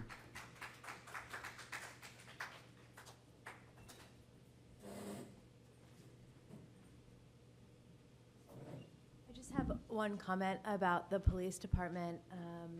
I feel super safe in my neighborhood, and Laura Benge, 488 Northeast 90th Street. I feel super safe in my neighborhood, and I feel very, very grateful for that. I'm very grateful to the police department. I don't understand the cost of cars and rifles and tasers, but what I would look at as a business owner is the utilization rate in the community. So what is the utilization rate of the cars? How often are they here? How often are they patrolling?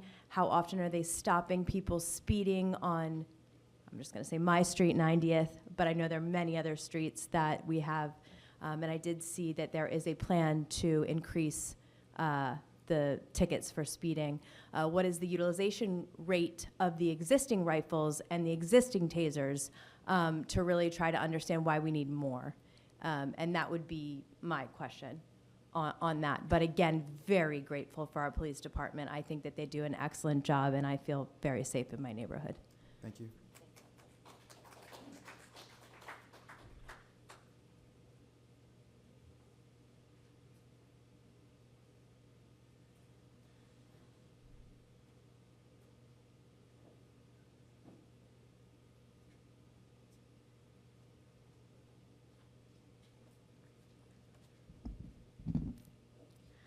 Alexandra Baza, 120 Northwest 86th Street. I want to talk about something that was kind of left to the last minute during the workshop, and is the stormwater management and the potholes. Now, I mean, it's been just a week of the rainy season, and all the streets already flooded. We have, the potholes, and the mayor helped us finally to solve that problem on 86th Street on the northwest side, but the water is still sitting there. So there's a lot to be done, and I see very little that is allocated to the management of water and potholes in the budget. I see that it's just 30,000 for stormwater master plan, and just and I was told last time that the budget needed to be reduced for potholes. I also wanted to ask what is being done. I know that someone looking for new grants is taking off the budget, but part of the problem is that the advancement of the El Jardín drainage improvements, we have, for what I know, there's a state appropriation of 500,000 that is sitting somewhere, hopefully, still, but we just need to find a matching grant. That's what I believe. I might be wrong, but I think that is something that should be, be a priority. We have a lot of needs in this community, and hopefully that is one that needs taken seriously soon. Thank you. Thank you.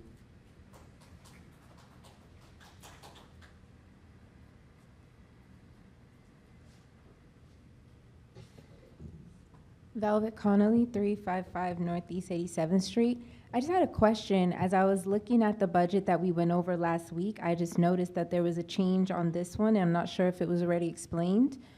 So just curious, it looks like on the administration and finance page, the salaries are different from the one that we discussed last week.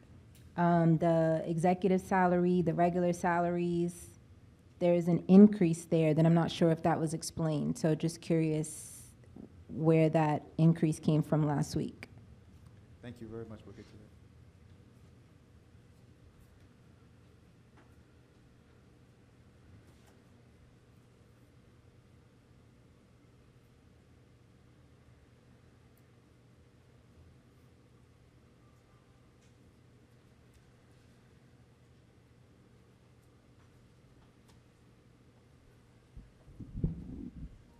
Hi, George Alvarez, 165 Northwest 88th Street. In addition to my questions, which still stand regarding transfers in from reserves, for reserves, 2 line items for revenue, and transfer to reserves, 1 line item for expenditures regarding CITT fund revenue.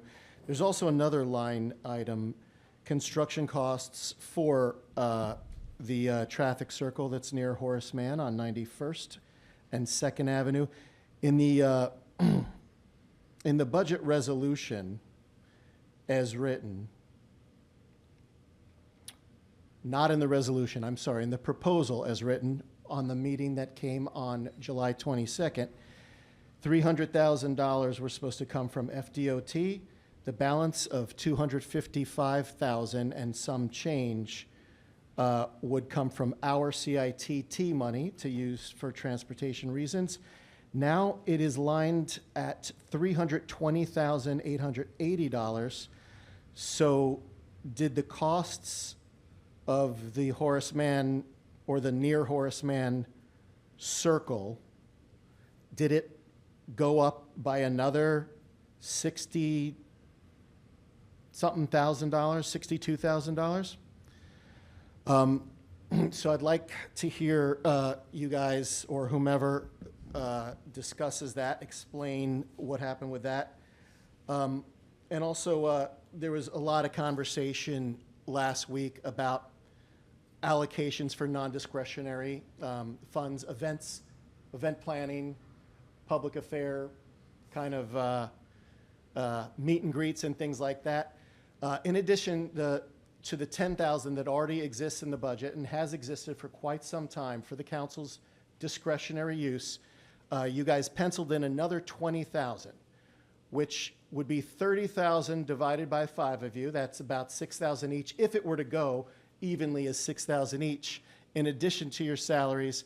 I just want to say that to have that in the budget is, and I'm going to repeat myself from last week, I think it's very tone deaf to the wall-to-wall meetings that were had in here in the last month about where our money is going, and it is not simply a matter of the pecuniary, it's also a matter of ethics. It's a matter of appearances. When events like this start happening, they all start to look like campaign events. Whether or not they are or are intended to be, the line is dangerously thin. So I urge you guys to reconsider between the tasers and the $20,000 new non-discretionary additional fund. You've got your millage rate right there. Thank you. Thank you.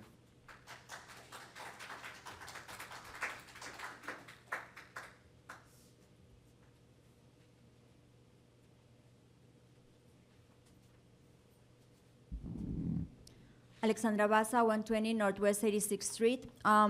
Two things that I wanted to kind of ask again. I know the mayor has explained to me a couple of times that members of the community are not allowed to be part of the committees, but I believe not just for the finance committee, but different committees that at the end of the day has to be paid with, somehow, all the initiatives, to consider that to have at least one person of one of the residents as part of the committees.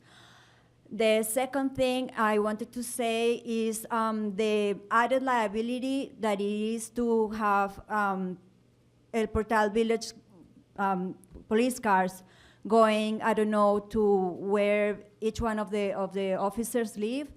I think that, that just increases for insurance reasons and whatnot. I don't think it's necessary. So that is another thing that I wanted to mention. Thank you. Thank you.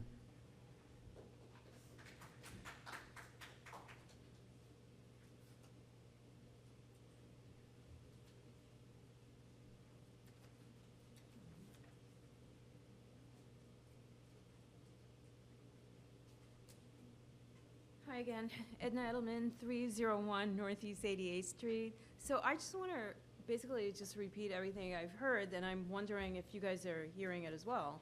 I mean, we're questioning the expenses that are being allocated to the police department. We're questioning things like discretionary funds, which just sound kind of slushy. And I don't actually disagree with an activities fund, but maybe it should be part of a parks and recreation line item, so that we're taking care of the parks, and we're taking care of recreational activities in the village rather than something that looks like a slush fund.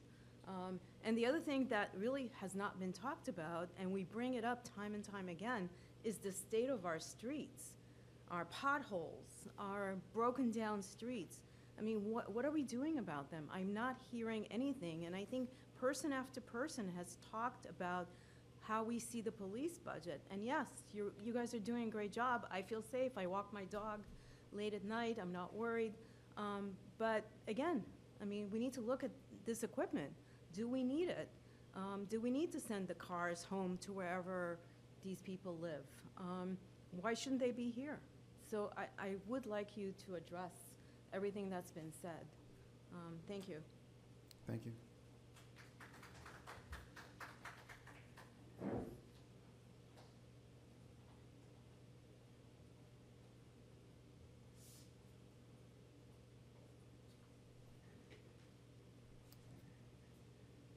Any other questions for the budget? Questions or comments?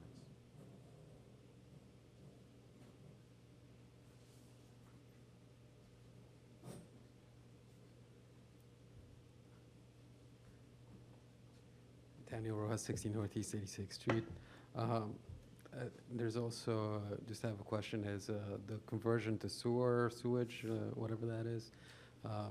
I know, especially in Northeast Second, if we're looking to increase revenue and have business be there, they need to have something like that, and that I haven't heard much discussion about it in a long time. So, if you can answer some questions on that. Thank you very much.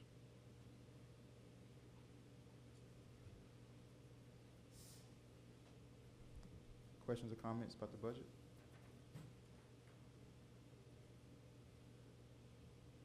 Okay. Hearing, seeing none. So we're going to come back to the council. All right, so I'm going to go through some of these questions. And there's some I'll leave for the police chief, the manager, and the CFO.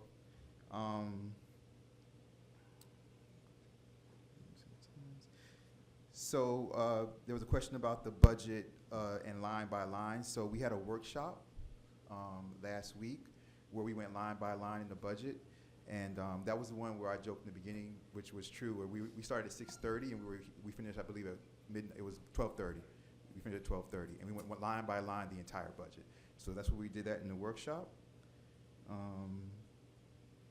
So I think there seems to be, Mr. Alvarez, a confusion about the discretionary funds and the public affairs budget. So the discretionary funds have always been $10,000. It's $2,000 each council person. Oh, there you go. Mr. Alvarez, I was explaining the discretionary funds and the public affairs budget. So the discretionary funds has always been $10,000 for the council. It's $2,000 each council person. Discretionary funds can only be spent on items for the community. They can't be spent on personal items, discretionary funds. Okay, so for example,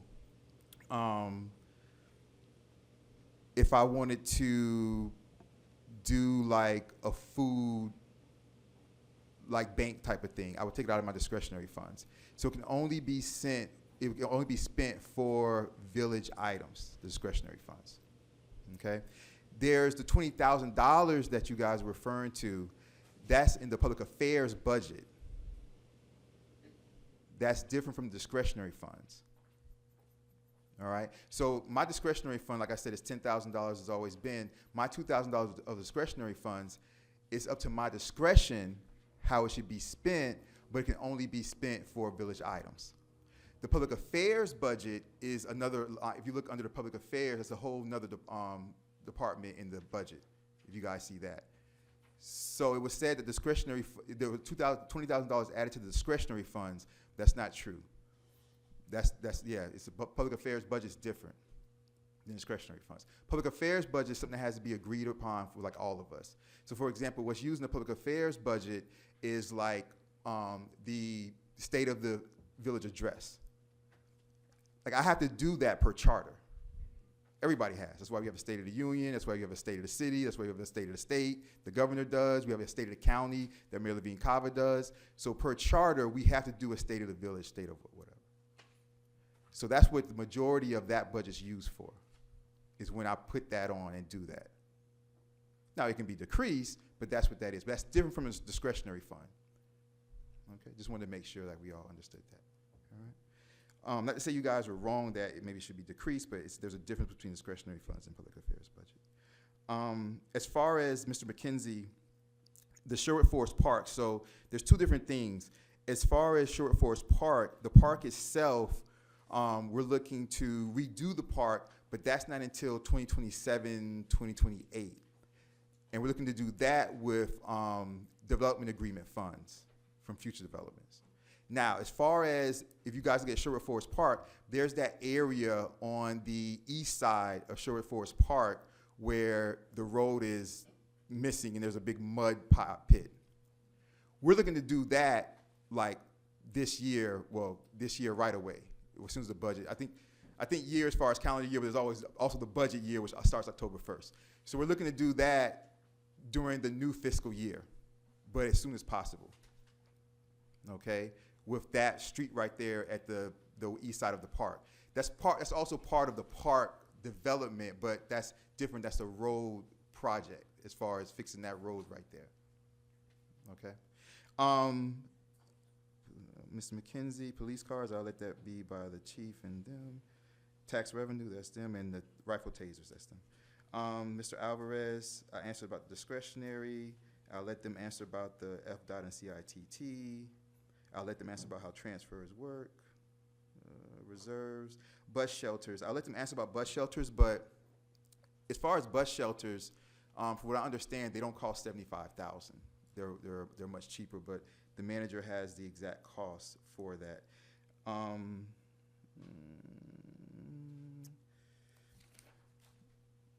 Ms. Baza, okay, so Ms. Baza, we were talking about the potholes and street repair. The reason why you see only a small amount for potholes and things like that is because we don't know exactly how much it's going to cost yet. And the problem is that if you allocate a certain amount for something, then it kind of stays there, or if it's not enough. So once we go through and once we go through the village and we say, okay, there's these potholes here on this street, this street, this street, this street, then we send that out, and that comes back to us with the engineers or whoever's going to do it, and then we do a resolution, and then we put it through, and we pull the money out of the general fund for that. So we just don't have the details as far as what potholes or what streets exactly are going to be done yet. Like I said, first priority is that one that's right there by Sherwood Forest Park because it's terrible over there. But we didn't put it in the budget as far as, because we don't have the details of every single street we're going to do yet. All right, it has to be done through resolution, but that'll be done. Okay, but that's the reason why you don't see that detail in there right now. As far as stormwater master plan, I'll let her answer that. The manager and the CFO, the drainage.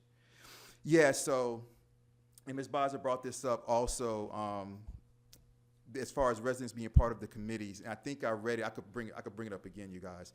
But I think I read it that night, Ms. Baza, when you first brought it up. So in our charter, you guys, it says that the committees are the council members. That's in our charter. So if we change that, we can change it, but it has to go through the entire referendum process. Okay, it have to go out to you guys as the residents for a vote and things like that. So it's a process. We can change it, but it's a process when you change something in the charter, because your charter is like your constitution, basically, for smaller municipalities. Okay? And remember, like, I don't know if you guys remember, the last election cycle, just statewide, there were a few different referendums, and one was the use of marijuana, I think just like casual use of marijuana, whatever it was. It got, I believe, Madam Clerk, 52%, 54% of the vote. It still failed because when you want to change something, it has to need 60%. So just know that when we want to change something in the charter, it's a higher threshold we have to reach for that, okay? But that's the only reason. I have nothing against residents being part of the committees, but it's in our charter, so we have to change that through the charter. So we would have to put that out, okay? So it's a process, but we can do that. That doesn't say anything like, it doesn't stop us from saying that if we want to create, which I've created recently for other reasons, but if we want to create like a sub-resident committee, to give recommendations or something like that. But as far as the official committee, it's in our charter that it can only be council members. Okay. What else do we have here? Mr. Steer, police vehicles, rifles, tasers, crime stats, take-home vehicles, salary PTO, amount of police cars. Okay, so the Cavista building. So there's and it's fine, I understand what you were saying, but so the Cavista building is not the launch. There's two different Barrington Brother buildings. The launch is the one that we voted for the $700,000. The Cavista building, which is the one you were talking about, we got over $1 million for that. All right, so there's two different ones. There's two Barrington Brother developments over the Cavista, which is the larger one, which is the one we got over $1 million for. And then there's the launch, which is going to be the smaller project, which hasn't even started yet to go up. And that's the one we're getting the $700,000 for because it's smaller than Cavista. Okay. What else do we have? Ms. Velvet, again, yes, we can do a subcommittee, a sub-finance committee, but it would have to be, residential committee, and it could only be recommendations that they'd be able to provide about revenue and things like that, and that's how that could work. Mr. Pace, again, he agreed with the resident finance committee.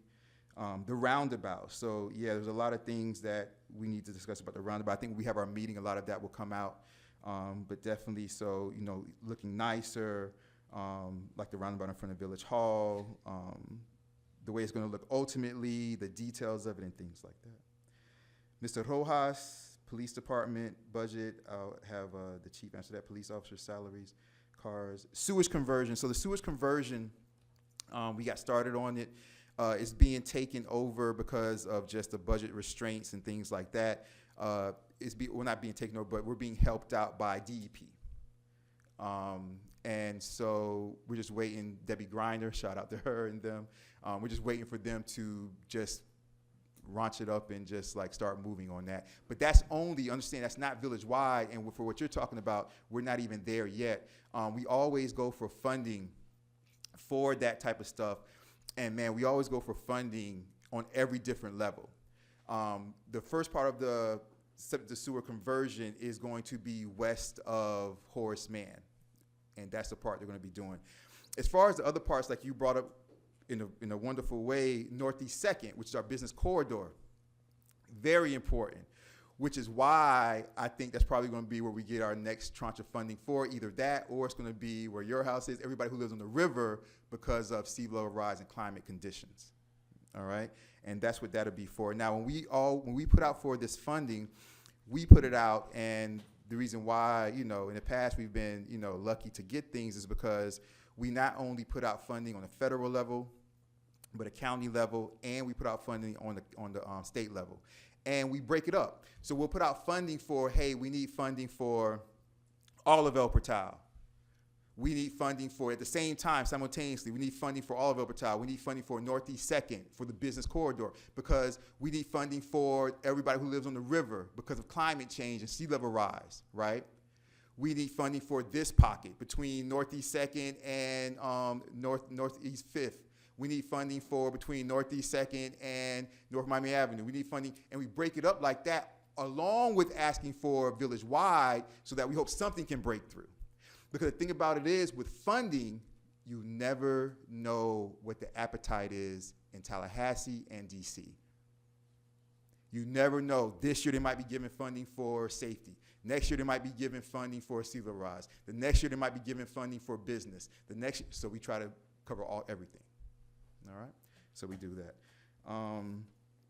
That's it for me, you guys. For you all over there, the first thing is the police budget. Ms. Edelman was asking about machinery and equipment. What does that mean? And the police budget overall, if you guys want to start answering that.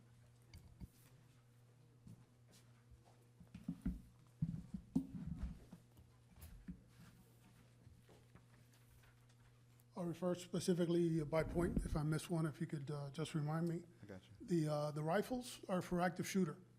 Those would satisfy the rest of our new officers. We have rifles that we've had now for 3 years. These are new rifles that'll cover the full-time officers that are coming on. You got a school.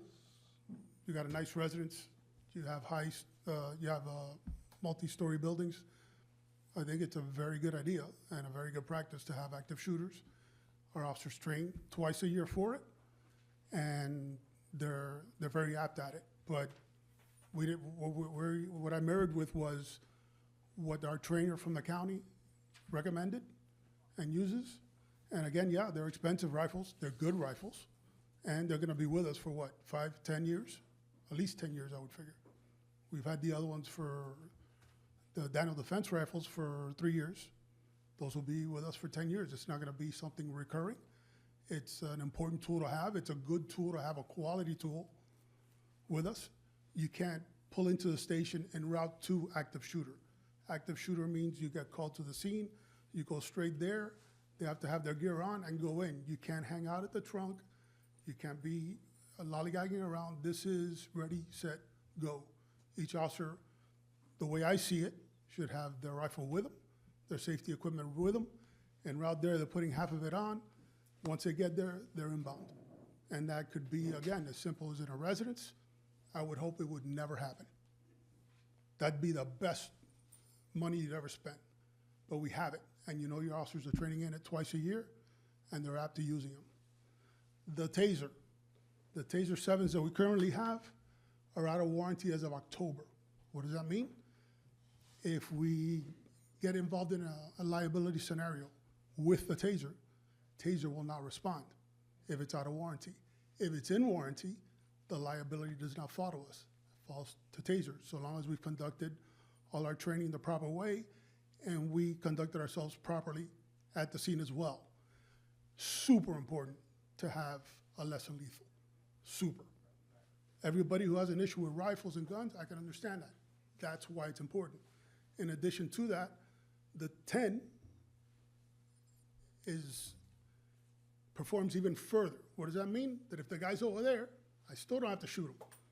I can still use my secondary weapon. That limits liability immensely. And it's better for the officer. I've never seen an officer that even justifiably shot an offender and felt good about it.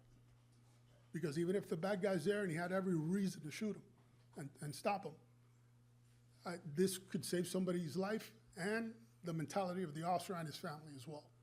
Again, quality tool, yes, but it's for you. If we only use it twice a year, that's pretty good. If we have to use it 10 times a year, oh well, this year we used it 10 times. We had an issue here, we had an issue there. You never know. So Chief, just to clarify, I think it's important for everybody to understand, Taser are what are called less lethal. For the record, Correct. if anybody's gonna speak, for the record, I need you guys to come up because it's the recording, please. For the transcripts, that's the only way to get it. Thank you. Yeah, just the point of the less lethal and the fact that if they're out of warranty and something goes wrong and they hit somebody with a bigger charge than normal or whatever, that's why you need the new ones, right? Isn't that the premise? That's Right, the not necessarily the justification? charge, but let's say something offhand happens and the scenario unfolded the way it needed to unfold, we used it, but there's still an issue of liability for whatever reason it may be. Right. We use this now, it's on us. We got the 10, then they come out and say, look, X, Y, and Z, and this is why this happened, and this is why it's covered. So it's necessary to have a Taser that's under warranty, period. It's a much better practice than, I'm not gonna say necessary because it's not an absolute, but it's a, for what you're spending, this is over 5 years. This is not a one-time cost, and I didn't outfit everybody. I outfitted the full-time officers only.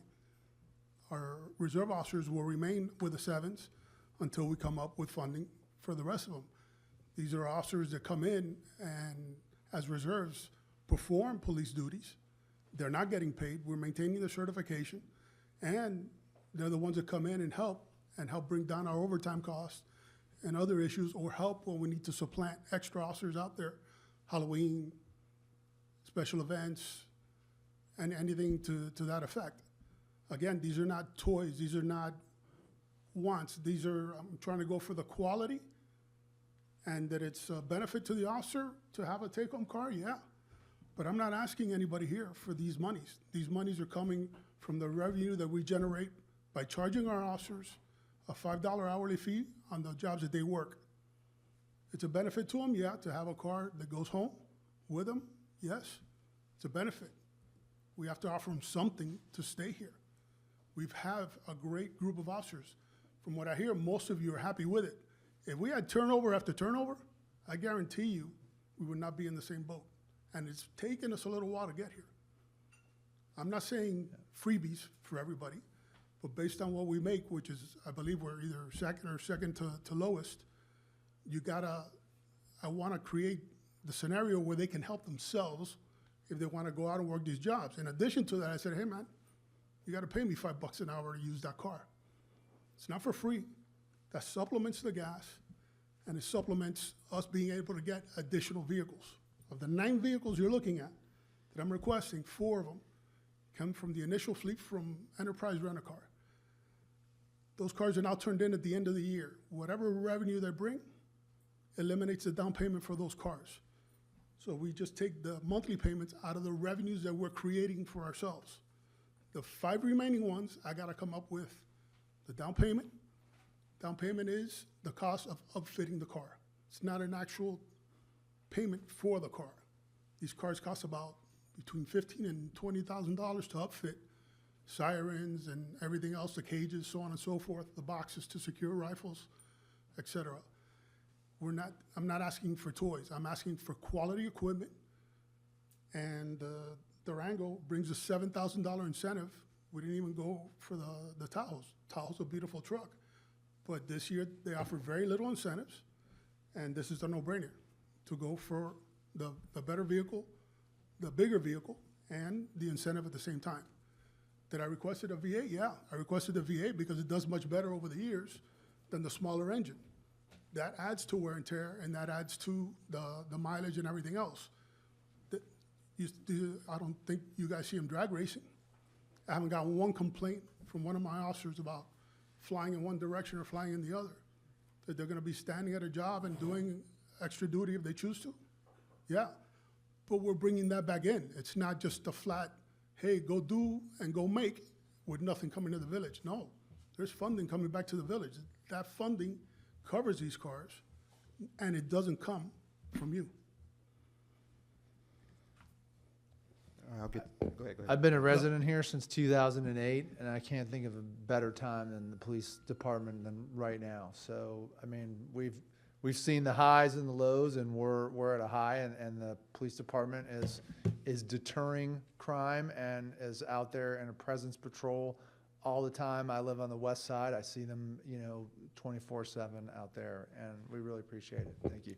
And I appreciate that, you making that comment. The Polaris, nice, beautiful toy. No, it's a Polaris that holds 4 people. Why? We routinely get called for the encampments that are back there. It's about a quarter of a mile up. We neighbor with the city on that end. The city gets there when they get there. If you guys call, we go. If the city gets a call over there, they get to that call. When they get to that call, they got a lot more calls for service, but we prioritize everything differently. We're here, we're gonna go. We cannot drive through there. We found out really quick that it's a fire hazard when those cars are parked on there. 2, the FEC had training with us here where we can't get to a certain proximity of that track. It's a danger. You wanna be walking up there at night, I don't let them go by themselves. Now 2 of you gotta go through there.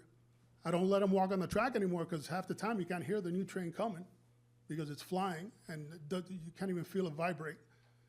And we have a memo of understanding with FEC to assist them. They're very far away. They got a lot of places to cover. They often call us for assistance. And if it's not them, it's the residents. And either way, it benefits the residents because we go, we take care of the issue, but I need to have something solid, something that, yes, it has air conditioning, and the 4-wheel drive holds 2 of my officers up front, and if they arrest 2 guys, they go in the back. That's as best as I can explain it. That it's a toy? No, it's not a toy. It's not a luxury. It'll be here. They got to maintain it. We maintain these cars. They got to maintain everything clean. And for the resale, so I'm constantly on top of that for them. And again, we're trying to do things the right way for the right reasons, and to show you, to demonstrate. Because if not, it'd be easy for you guys to just turn. And we want to show you that we're on the same boat. This is not just a free-for-all. Chief, the next thing, since we're talking about the FEC and the training and stuff like that, this may be for you, but it could also be for Attorney Geller. He's not here, but CFO Toppenfeld and the manager. So it brought up FEC tax revenue. Any possibility of that? If you want to speak on that really quickly, CFO Toppenfeld. We do not receive any revenue from FEC. Is that something we could explore or probably not? I don't believe so. It's usually the reverse. It's more, I've seen where the FEC charges us right away, but definitely don't see it as a revenue source. Okay. Before we get back to you, Chief, there was questions, Ms. Benz and Mr. Alvarez about the budget going up earlier, the budget process. We can put the budget up earlier next year. The reason why usually we have the budget and it happens when it happens is because, you know, unlike other individuals, even Biscayne Park, but especially like Miami Shores, whose budget is like 46 million, they have room in the budget to where if you give the numbers in June or July, they don't change much when September rolls around. Our budget's much tighter, so to give the most accurate version of our budget, we kind of give it when we're close to our budget season. That's the only thing we do when it comes to that or whatever. So, so that's kind of how that goes. What else? Chief, if you want to talk about the machinery and equipment, I don't know if we covered, like, what does that mean, the machinery and equipment line in the police budget? Like, what encompasses that? Ms. Edelman wanted to know. That would incorporate part of the active shooter, the rifles. It would incorporate the tasers. Okay.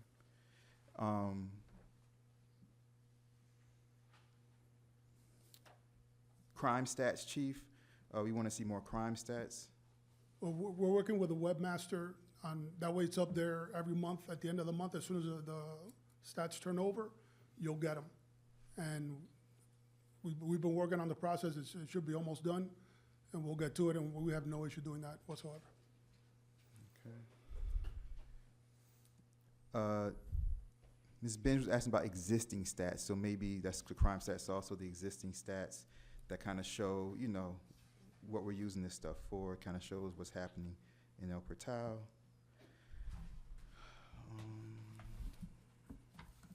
Just a quick question, if I could. Go ahead. Chief, the reality of a vehicle out there being a fire hazard, is that the undercarriage being hot? Correct. Okay, so, so Polaris has higher ground clearance than what the Tahoes currently have, is that right? Well, the higher ground clearance, it's actually made to be on terrain, so it offers the cover on the bottom, in addition to the fact that it's a much So smaller. the Tahoes don't have skid plates, basically, is what we're saying? Is it? The- Like, No, like the Tahoes have skid plates. they do and have so do the skid, they do have Durangas, skid yeah. plates, but they were still, like, it sounds like they actually caused the fire, that's how we know that they. Oh, no, well, I witnessed it out Yeah, there. yeah. And then I directed them no longer to take their vehicles out there because it was a fun way to. The reason I'm asking is because I'm intrigued by the resident's suggestion that if we could get a Jeep for more or less the same amount of money as the Polaris, my question, I guess, is basically, would a Jeep have high enough ground clearance to avoid starting a wildfire? I'm just curious about the suggestion because I had a Jeep for 10 years also, and so I know that they can go everywhere. And so I imagine it might be more difficult to outfit a Jeep, though, for holding prisoners, for lack of a better term. But I imagine that might be part of it. But I'm intrigued by the suggestion just because it would be a dual purpose, and then it would service as, I mean, the Polaris would actually service as well in, you know, like hurricane, like the streets are unpassable because of debris in the road of a storm, right? A named storm, right? So I suppose the Polaris fits the bill as far as being able to kind of do that dual action. And is the Polaris that we're looking at street legal? Like, kind of, is it a dune buggy that it's not street legal, or is it a? No, it'll be, we can run it on the street for a special event. If that's what you mean, that's correct, yes. Right, I'm asking more like day-to-day, as the resident was saying, like, is it something that we could use day-to-day as a dual purpose on the streets? It sounds like maybe perhaps not. Again, I'm requesting it as a tool. Yeah. I think, I look at the Wrangler, we get it for here, I think of it as a toy. I can't equip it properly, I gotta leave weapons where? How am I gonna secure it in there? And, yeah, it benefits this, but it's still a white vehicle. It's got the bigger footprint, it's still an issue with regard to the distance with, that you have to be off the wall sometimes because of whatever's there, between the rails that left there, the rocks that are on the wall, and the distance that FEC says, don't get close to the train, because it'll snag you and it'll take you. And it's a tool for that specifically. It's not a toy. The Wrangler for the street, I've ridden them before. They just don't seem like a police vehicle. If I was on the beach and I was on the sand, yeah. But here, I don't see especially if the cost is gonna be the same, whereas it's gonna be out there getting the wear and tear, and that Polaris is gonna serve us for years after year, because we're using it specifically, no different than being on a farm. It's a specific tool for a specific purpose, and that's what it's for. That is helpful. And then my last question, I'll give it back to the mayor here, but what is the plan for the storage of the Polaris? I mean, you know, people are bold, so I fully expect that somebody, if the Polaris is just sitting out there, somebody at some point will try and steal that thing. So I'm just curious what the strategy for storage of something that can be put easily, like on a flatbed, or, you know, something that could be disappeared fairly quickly as far as a vehicle goes. And I'd be really embarrassed if they stole a Polaris. I'd be Well, really let's not embarrassed. reveal But- any security plans here to the public to enable them to get around whatever the chief has in Okay, mind. I'll amend my question to, do we have a plan to secure that vehicle any differently than any of the other vehicles? And if not, is that because you believe there's simply not a need? Well, I hadn't gotten, aside from having a cover on it, sometimes, I because can accept once you being put the. wrong. You can tell me I'm wrong and that there's not that risk. I can accept being wrong. My thing is, it would be weekly maintenance. Every week they gotta wash it down with what we have down there that they use on their cars as well. And they maintain it, and they gotta drive it, because if you don't drive it, it stops working. That's what I got. Another question about the Polaris. I know that they both make gas, but also electric vehicles. As we're looking in the future and possibly doing electrical vehicles all over, what are your thoughts on using the electric version of the Polaris? Because it does the exact same thing as the gas version. But not with AC, and it doesn't have, the version that I looked at without the AC didn't even have the four-wheel drive. It was basically an electric golf cart with knobby tires that might or might not negotiate what's out there. I would definitely like to see more about that they would offer one without AC on the electric vehicle. Doesn't make a lot of sense. I know that the ones I've been in had AC. Are you going fully covered, right? Fully covered. Fully covered. I think we could explore that maybe in the next 2 weeks before the final budget. Maybe the electric vehicle might have AC and might also allow us to start converting our fleet to electric vehicles like Virginia Gardens. I'll look into that, for sure.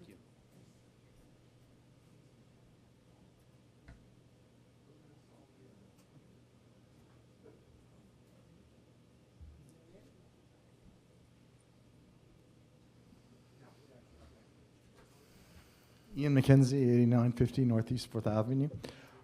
I just wanted to suggest perhaps you could go contact the Miami Gardens or the North Miami Beach Police. They do have, I saw them, the police vehicles, which are the Wranglers.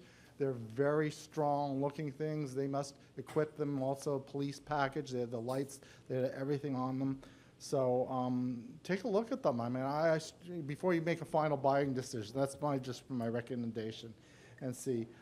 Also, you know, the Polaris that you or that's listed on the quote is, you know, like the Cadillac. They do make other models. Is there a reason why it has to be that specific one? It's enclosed and it has AC. But the other ones should be too. So The other model that is yeah, for police so is yeah, an there's open model. two. There's the premium edition for $32.49, and then the Polaris Ranger at $29.99. So I don't know, but I it believe just that doesn't seem- the winch was an issue that we added on there. The what? There's a winch on the Premier series A winch can be added on anything. I mean, you can put that but it's gonna custom be a cost aftermarket. Yeah. later So, anyway. anyhow, but just look at those. But look at a Jeep because I think it would be really more functional. Okay. Provide better security. higher ground clearance for sure, because you can raise the tire, get bigger tires, and you can make them bigger and even get on extra thing. I know about that. Yeah, and that might be better off because you can fit more people in them too than a small Polaris. They're not that big, those Polarises. Martha Stewart has one and she's like driving around, and, you know. But yeah, just my suggestions, you know, see what you. Thank you. Thank you. Chief,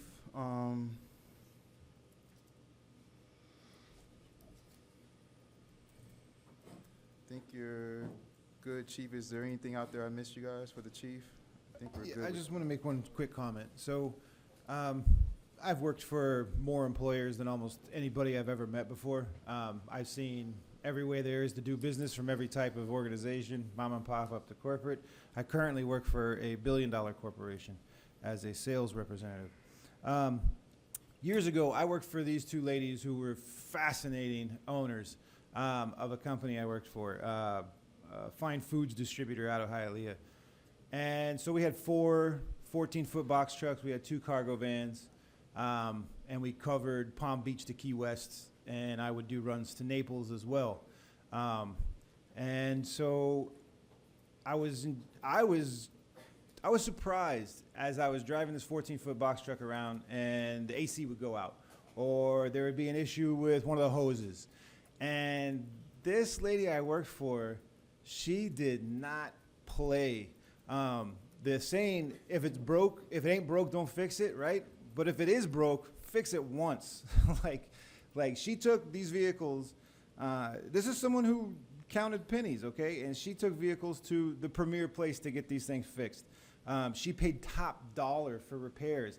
And I had never seen a business owner do that before. And it did not take me long to understand why she was doing this.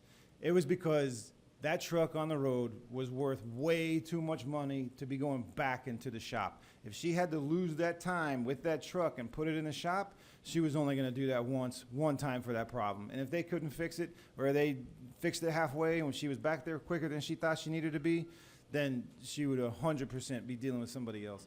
So as far as the Polaris discussion, I think I don't really have a concern that we went for the premier. I think that's the way you do it. If this is what we're going to do, that's what we should be doing. The question becomes, do we need the Polaris itself at all? It sounds like there is a need. And then are there any other alternatives, which is where kind of the Jeep discussion comes in. But whatever the decision is on this, I fully support getting something that is going to be at the high end of the quality spectrum, because in the long run, it's going to be a lower cost in headaches and maintenance and problems. And additionally, when you get a top model from a company, you also typically do get better service on that. That is exactly how that works. And so while I'm not in favor of just saying, how much does it cost? Let's throw it out there. That is not my strategy at all. If this is the decision that's going to be made, I personally fully support going for a top quality model versus trying to get by with something that may prove to be inadequate. Thank you, Councilperson Urban. Appreciate it. One comment. Yes, go ahead. I have Madam- a Madam Vice second. Mayor. Thank you so much, Chief, for your efforts, and also thank you to the audience for some of those really great suggestions that you proffered. And I know, if I know the Chief correctly, I know that he will take that input and analyze it based on the best practices that you're aware of and figure out if there's any way that we can adjust some of those things. But I do want to say that I do not take for granted that I feel comfortable walking with my kids at night or walking dogs at night. That is a very unique feeling in the greater context of Miami-Dade County. So I do think that you are doing an awesome job at keeping us safe because, folks, it is a scary, scary world out there. And it's quite scary, not very far from El Portal. So the fact that we feel so safe, I do not take it for granted. And I think that the desirability of El Portal and people's comfort in moving here and why our property values are doing what we've seen it do is because of that safety. We only have one good time to mess that up, right? That very secure feeling that you feel where only one incident or one, horrific thing happening to completely ruin that. So take all of the advice that you've received here tonight, but also, at least from my perspective, you are doing an amazing job, and I do want you to continue doing what you're doing as far as making sure that we feel safe in this village. And I appreciate the work and the effort. I appreciate it. Thank you very much. Thank you very much, Chief. Chief, you're good. CFO Taubenfeld, Madam Manager, we have about the bus shelters. How much does each bus shelter cost, and is it done by CITT funds? Mr. Brown, did you have something you wanted to say? Yeah, I just wanted to mention something that Greg had commented on, that just as we talk about the budgeting, there was a long conversation about the launch, and he was complimenting Councilperson Urban on his fighting for the $3 million. And, the launch is... State your name and address for the record, I'm sorry. Colin Brown, 374 Northeast 85th Street. The launch is 153 units, and if you mark that out at $3,000 per unit, that's almost $500,000 per month. And so I believe what Greg was saying was that that's a pretty low development agreement at $733,000. And so I just wanted to follow up and mention that. So thank you. Thank you.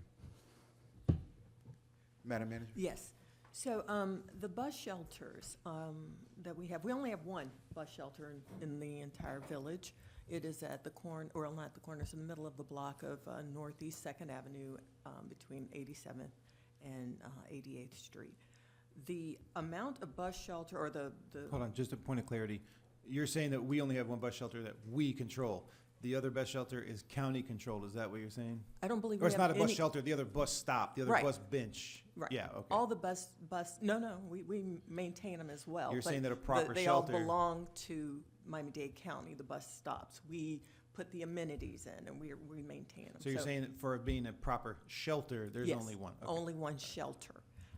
We do have a charge to utilize our CITT funds. A portion of it, 20%, is to go to transit. Transit means anything that connects to a train station, a bus. So we've utilized the funds in the past for the electric shuttle that we had that went to and from the Brightline station downtown. That's a transit project. Another transit project could be the bus shelters. We have to use the money, so we figure we'll use what we can to put in bus shelters. And so we've determined that we'll do two on Northeast 2nd Avenue. They are not $70,000. It can be up to $70,000, but we're not going to buy the Rolls Royce of a bus shelter.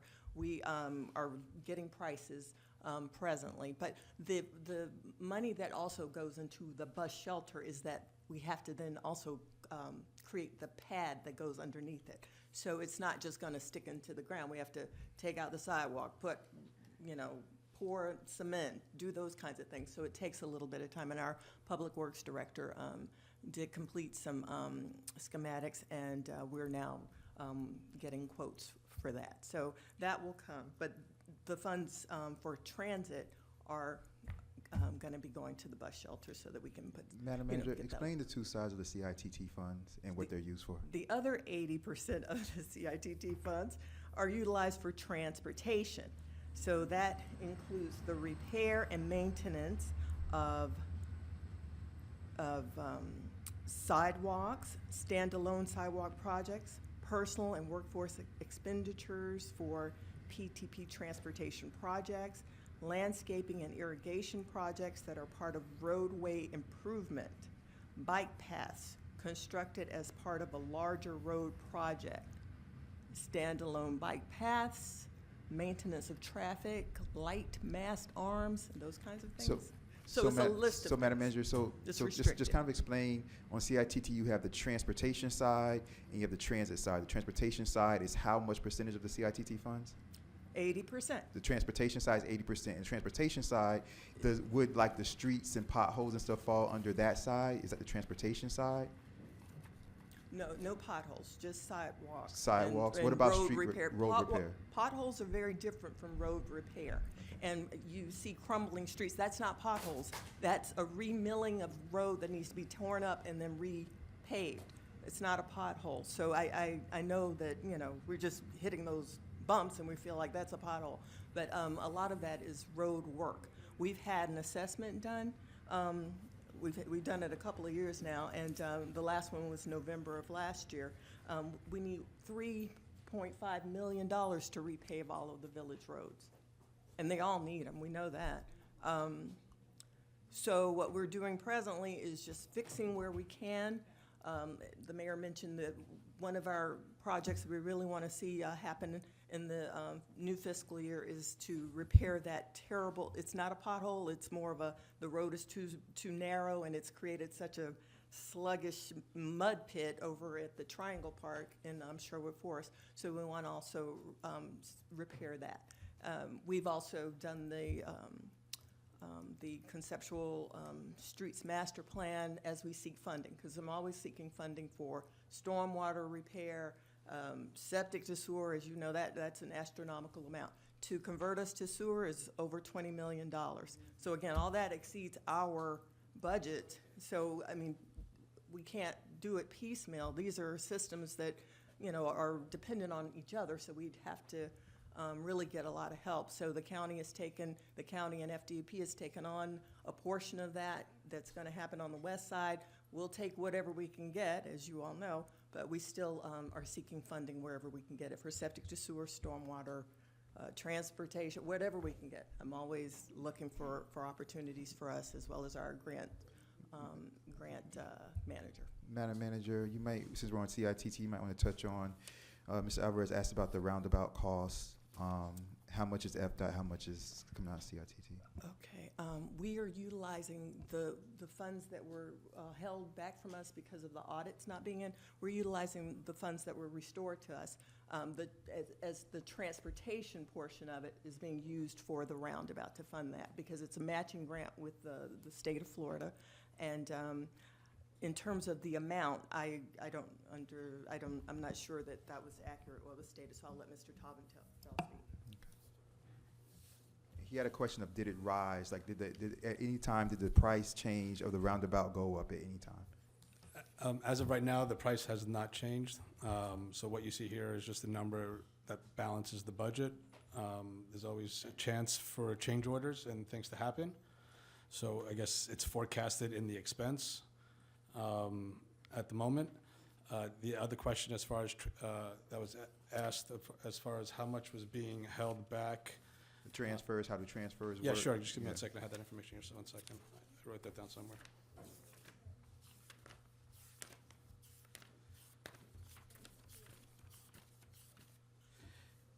So the amount that was being held back was $389,000 worth of funds and $16,000 in interest, so a total of $405,000, of which, again, has to go 80-20 split. 20% of that was allocated to transit, and 80% of the total was allocated to transportation.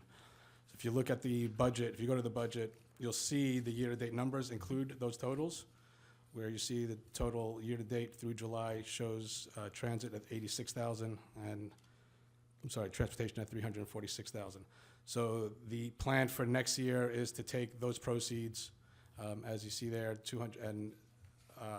the request for 2026 is assuming taking the proceeds from, the remaining proceeds from 2025, allocating them to the expenses needed for 2026, which are for the bus shelter and for the construction for the Horseman project.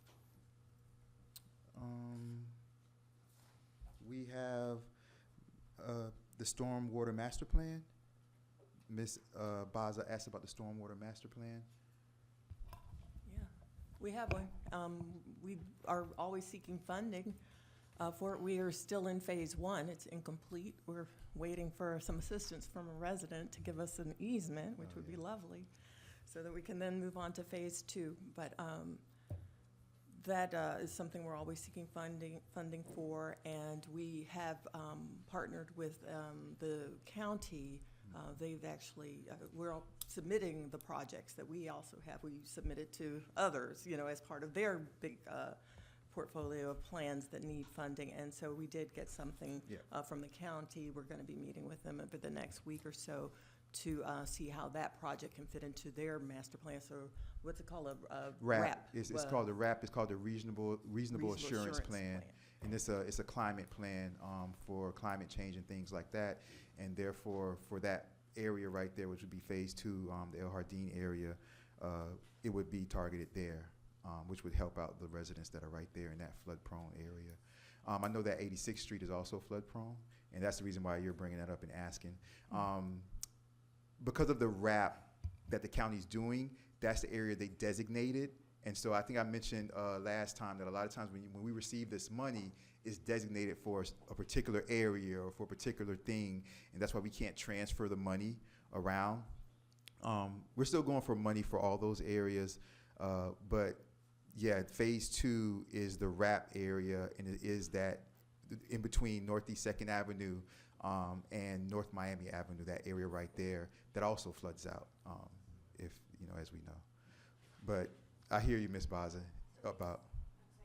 Yeah, come up for me.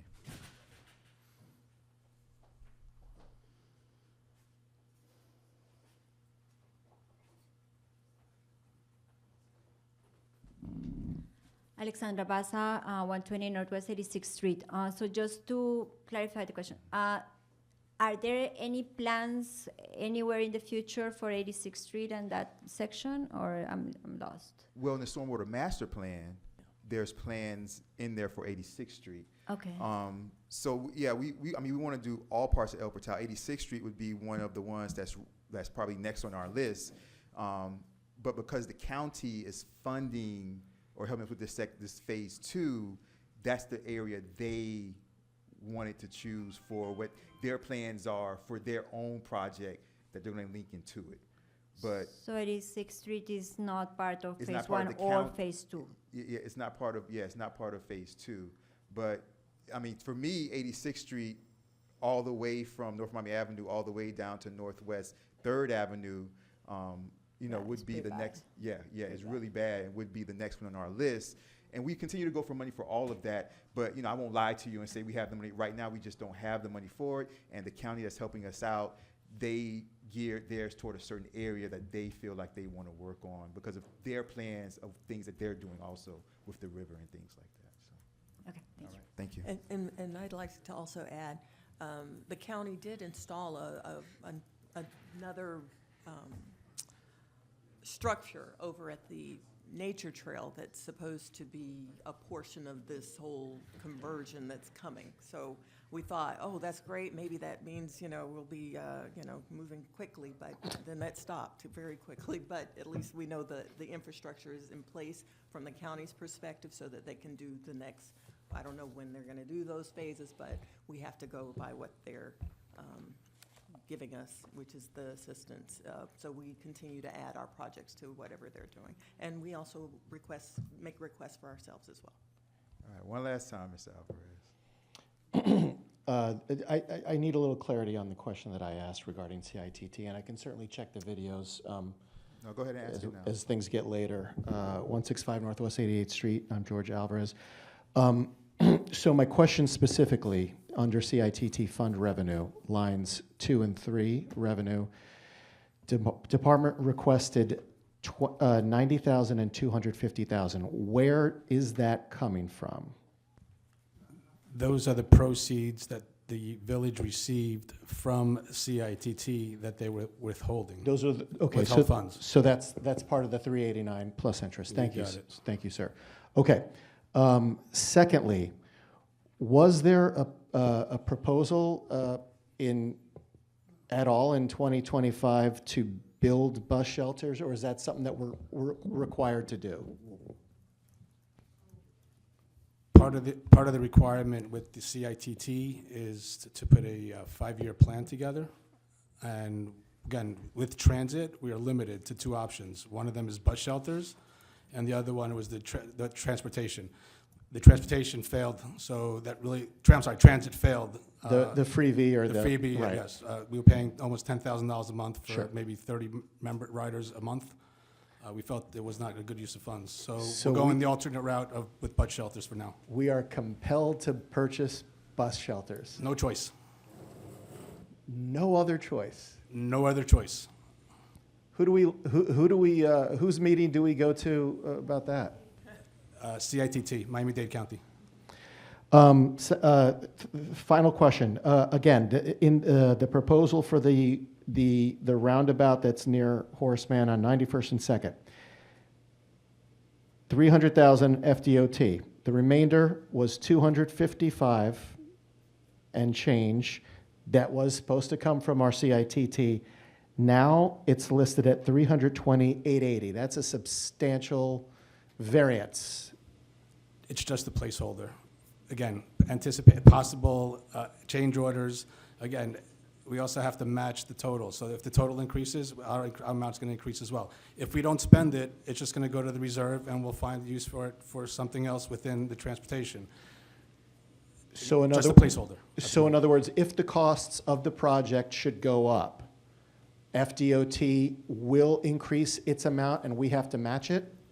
No, we have to cover any additional increase at the. So this is essentially an We're matching $80,000 up- contingency? We're matching up to 300,000, and then, which is the match, and then anything over 300,000, it would be the village's responsibility. Perhaps this particular meeting is not the forum, but where is that discussed? I'm not sure I understand the question. This might not be for you, CFO Taubenfeld. I'm not sure who I should address. But if we're dealing with those kind of overages, Nobody's suggesting any overages. Again, right now, the number is what was proposed in July. Well, This is- it's not. Well, hold on a It's second. not. We're projecting, we're trying to project something that's 12 months out. Again, right now, the number that you see there is a placeholder. It could be 320, it may be 260, it may be 290, it may be 240, right? But right now, the number that's there is a placeholder of 320.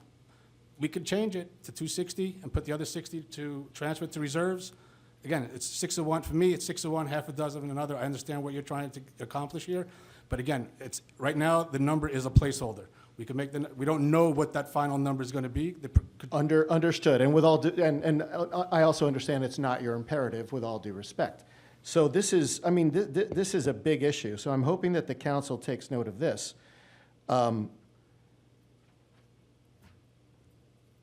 There's a substantial difference between our balance of $255,000 and a new potential balance of $300,000. That's what the matching goes up to, and this is allowing for a 20% overage on top of that.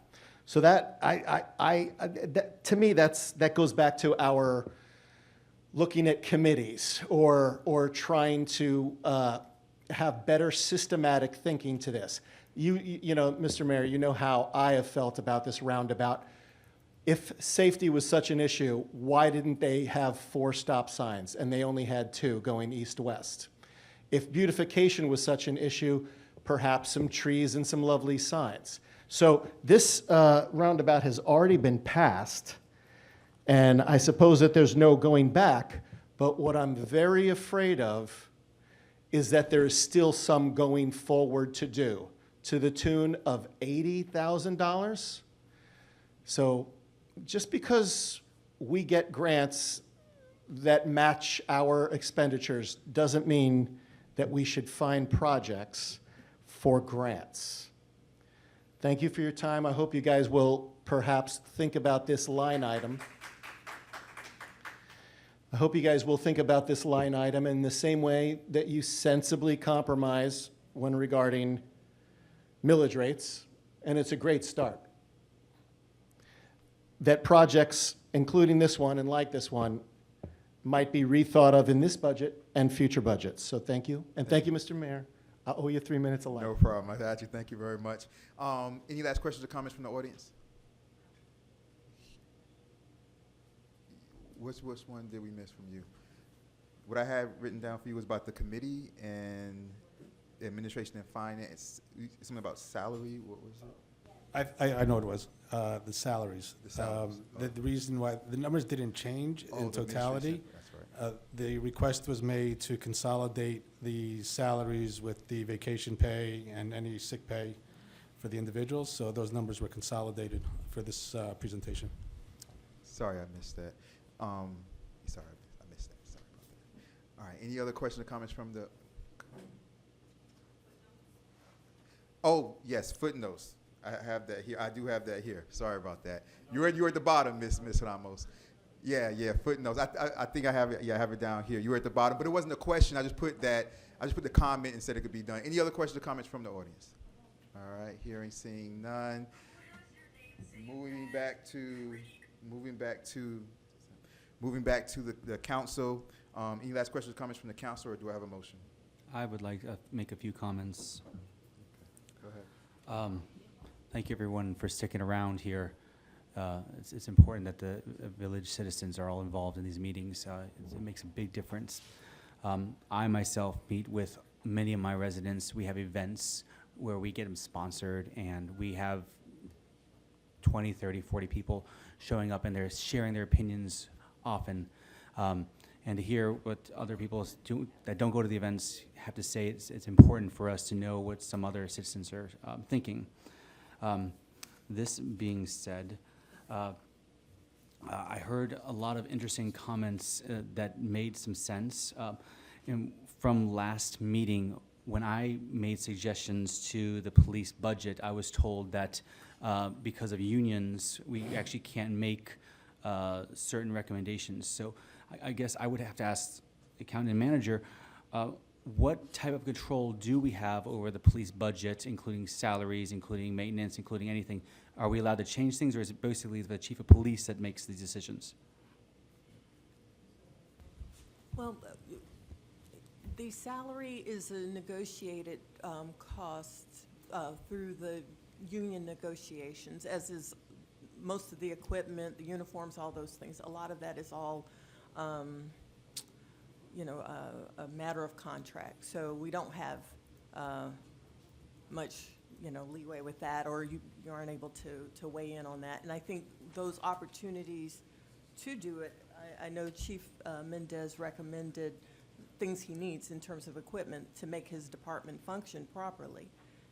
So unless you have some specifics that maybe we can look at, but in terms of the equipment needed, those are recommendations made by a chief who's over 30 years experience. I personally, have dealt with another chief as well, and I know what those equipment needs are for this team, and I've also seen some different things. I mean, as small as we are and as low on crime as we perceive it to be, there have been times when we really needed some of that equipment. Dire situations, in fact, I mean, with things that happen, and when you don't know you need it till you need it. So I can't be the one to say, oh, we can trim there or allow that. I mean, I'm going to go by the trained professionals to make those recommendations. So I don't know, unless there's something specific. I'm not disagreeing with what the police chief's needs are. My question is, what kind of line items are we allowed to suggest changes on? I don't know. I mean, I think everything in here is a necessity, but maybe, we could go through this line by line at some point. This week. I don't know. Like the comp time, the holiday, those things are all contractual. I mean, Chief, is there anything in here that's memberships? We need these for trainings. I mean, these are all things we need for our officers to develop and to stay certified, to be able to do the work of the village. So last week. Yeah, I don't see anything that you would. Last week, we had a really inventive idea that we could maybe get sponsorships from certain companies that are looking to put their vehicles in the police fields, like Tesla, for instance, or Porsche. My Porsche costs less than these vehicles you're buying right now. That's amazing to me. I will take those vehicles down to beat the heat, and I will beat every single one of them, and they cost less than these vehicles cost. I I'll would let- love to do that. I love Porsche, so believe me, Well, I my understand. thing is, there are a lot of opportunities for vehicles to be sponsored and get incentives, and I would love to see if we can reach out to some companies and see if they're interested in this, or if we really have to go with this V8, because I can be in V8. I will cream it. The main thing is, when we're choosing what we're going with, there are a lot of choices out there, and there are possibilities where we can save money. And I understand a lot of this money has to be allocated to the police, and a lot of the money that's for this is from like the tickets that actually generated some revenue. So I'm just trying to find out where there are opportunities where we can work with them and give them their needs, but try and also, like we said with Virginia Gardens, our old chief of police that is over there now, and he showed me all their cars, and they are just amazing. Well, what I can say is, we also have a enterprise, so we have to go with the vehicles that they have and that they get. And also, there are requirements to be police-ready, or to be, it's got to be a certain kind of vehicle. So I don't know if Porsche would qualify for that. It depends on the vehicle. So there are some requirements that maybe Chief can speak to about what the Bigger vehicle agencies will be. with bigger pockets, they can go for a vehicle that's not a police-rated vehicle. We can't. We gotta go with something that we know is what, it's purpose-driven, because if we run into any issues, the liability falls on us. If we're using a police-rated vehicle, and that's the reason we go for police-rated vehicles, we know we're good on that end. City of Miami, right now, they're buying Toyotas, Highlanders, Corollas. They got the funding to be able to do that. They fall back. If there's any liability on their end, they can cover it. But We they were can't. not police rated? They are not police-rated, no. I know, I'm not And suggesting, Virginia Gardens, those fleets, they obtain through grants. I'm not even sure if those grants are Are still available available. anymore. Correct. I met with them twice. Those trucks are beautiful. And they got quite a few of them, but it was obtained through specific grants. now, are we sure that some of these other vehicles, like let's say Tesla, because that's the most common electric vehicle, they don't have police-rated vehicles? That one, I would tell you that I'm gonna look into it, just to be Yeah. sure that it doesn't. I would love a Porsche. I but would love you to have one too. I don't know of it to be I know they have available. police-rated vehicles for those. I've seen them in Germany. They are But crazy. again, that's in Germany. I'll research it here as well. I would love to go in that direction. Okay, I love that. Thank you. Chief, I do have one quick question. I do see one line item where we may be able to make a reduction in the line item, and that is bullets and vests. So I see that we have allocated last year 10,000, recommended for next year 10,000. Year to date, we've used 4,000 more or less. Would it be feasible to reduce the 10,000 projected by any amount? In my mind, reduce it by $4,000 down to $6,000 projected. And then I think with the resident's suggestion of the other line item, dropping that 20,000 down to like the matching total of 300, we're at $26,000. We're pretty much over halfway to our goal of budget. But I'm just curious. Councilman, never cut vests. Okay. Never cut vests. Okay, so point taken. And obviously I want officers trained, right? We don't want officers closing their eyes and emptying a clip, right? We want officers trained, and that requires bullets for them to go to the range and train and do all of that, right? Correct. So by all means, this cannot go to zero, that's for sure.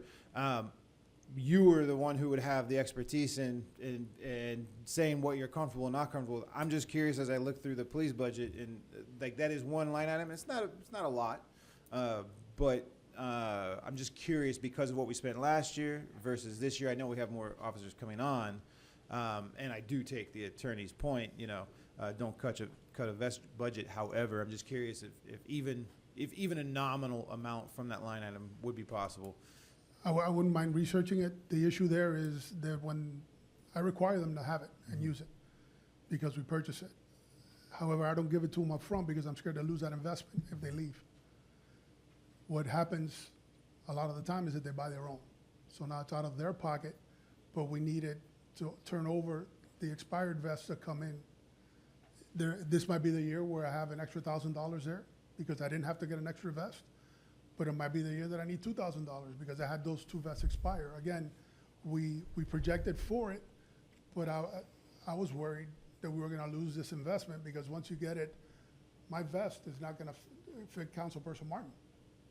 So I'm gonna have to get one for her Gotcha. specifically.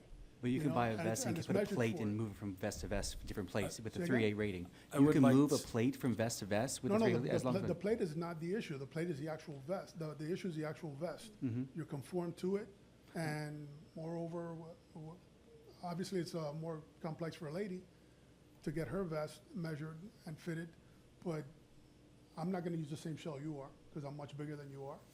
Yeah, and one of the first officer fatalities I encountered was when I was a kid, and it was local police had gone in and raided a house, and they were using the battering ram. Right, officer was standing sideways to the door, and after the first contact, the resident inside opened fire, and it caught him between the vests. Right, Correct. so understanding that an ill-fitting vest or improper coverage, I mean, you know, it's like, okay, well, the vest is here, but you're not always being shot at directly in the chest Correct. head on.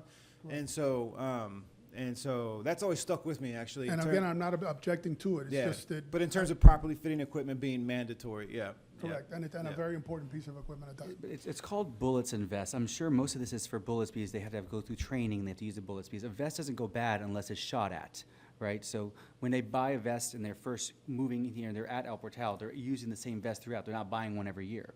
No, I mean- what's purchased in between your ears is a vest carrier because the wear and tear, and obviously The seams and every, yeah. and everything else, and then the expiration on the vest from the carrier, from whoever the maker is. Some are rated 3 years, some are 4 years. Now, don't get me wrong, I do not believe this budget item should be reduced at all. I think you need the training, you guys need to be able to train with the bullets that are here, and everyone needs to have a vest.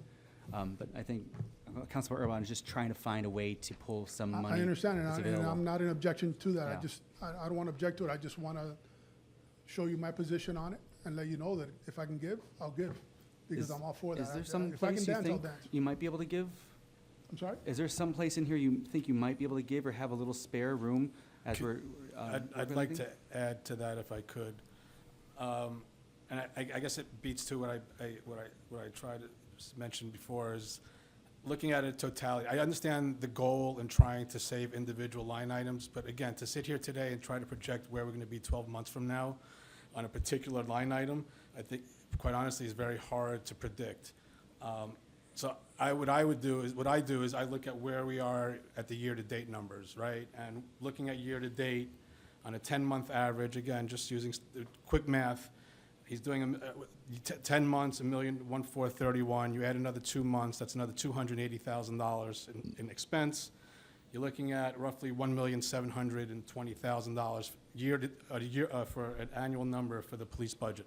The point that I'm trying to make is that we budgeted $1,799,000.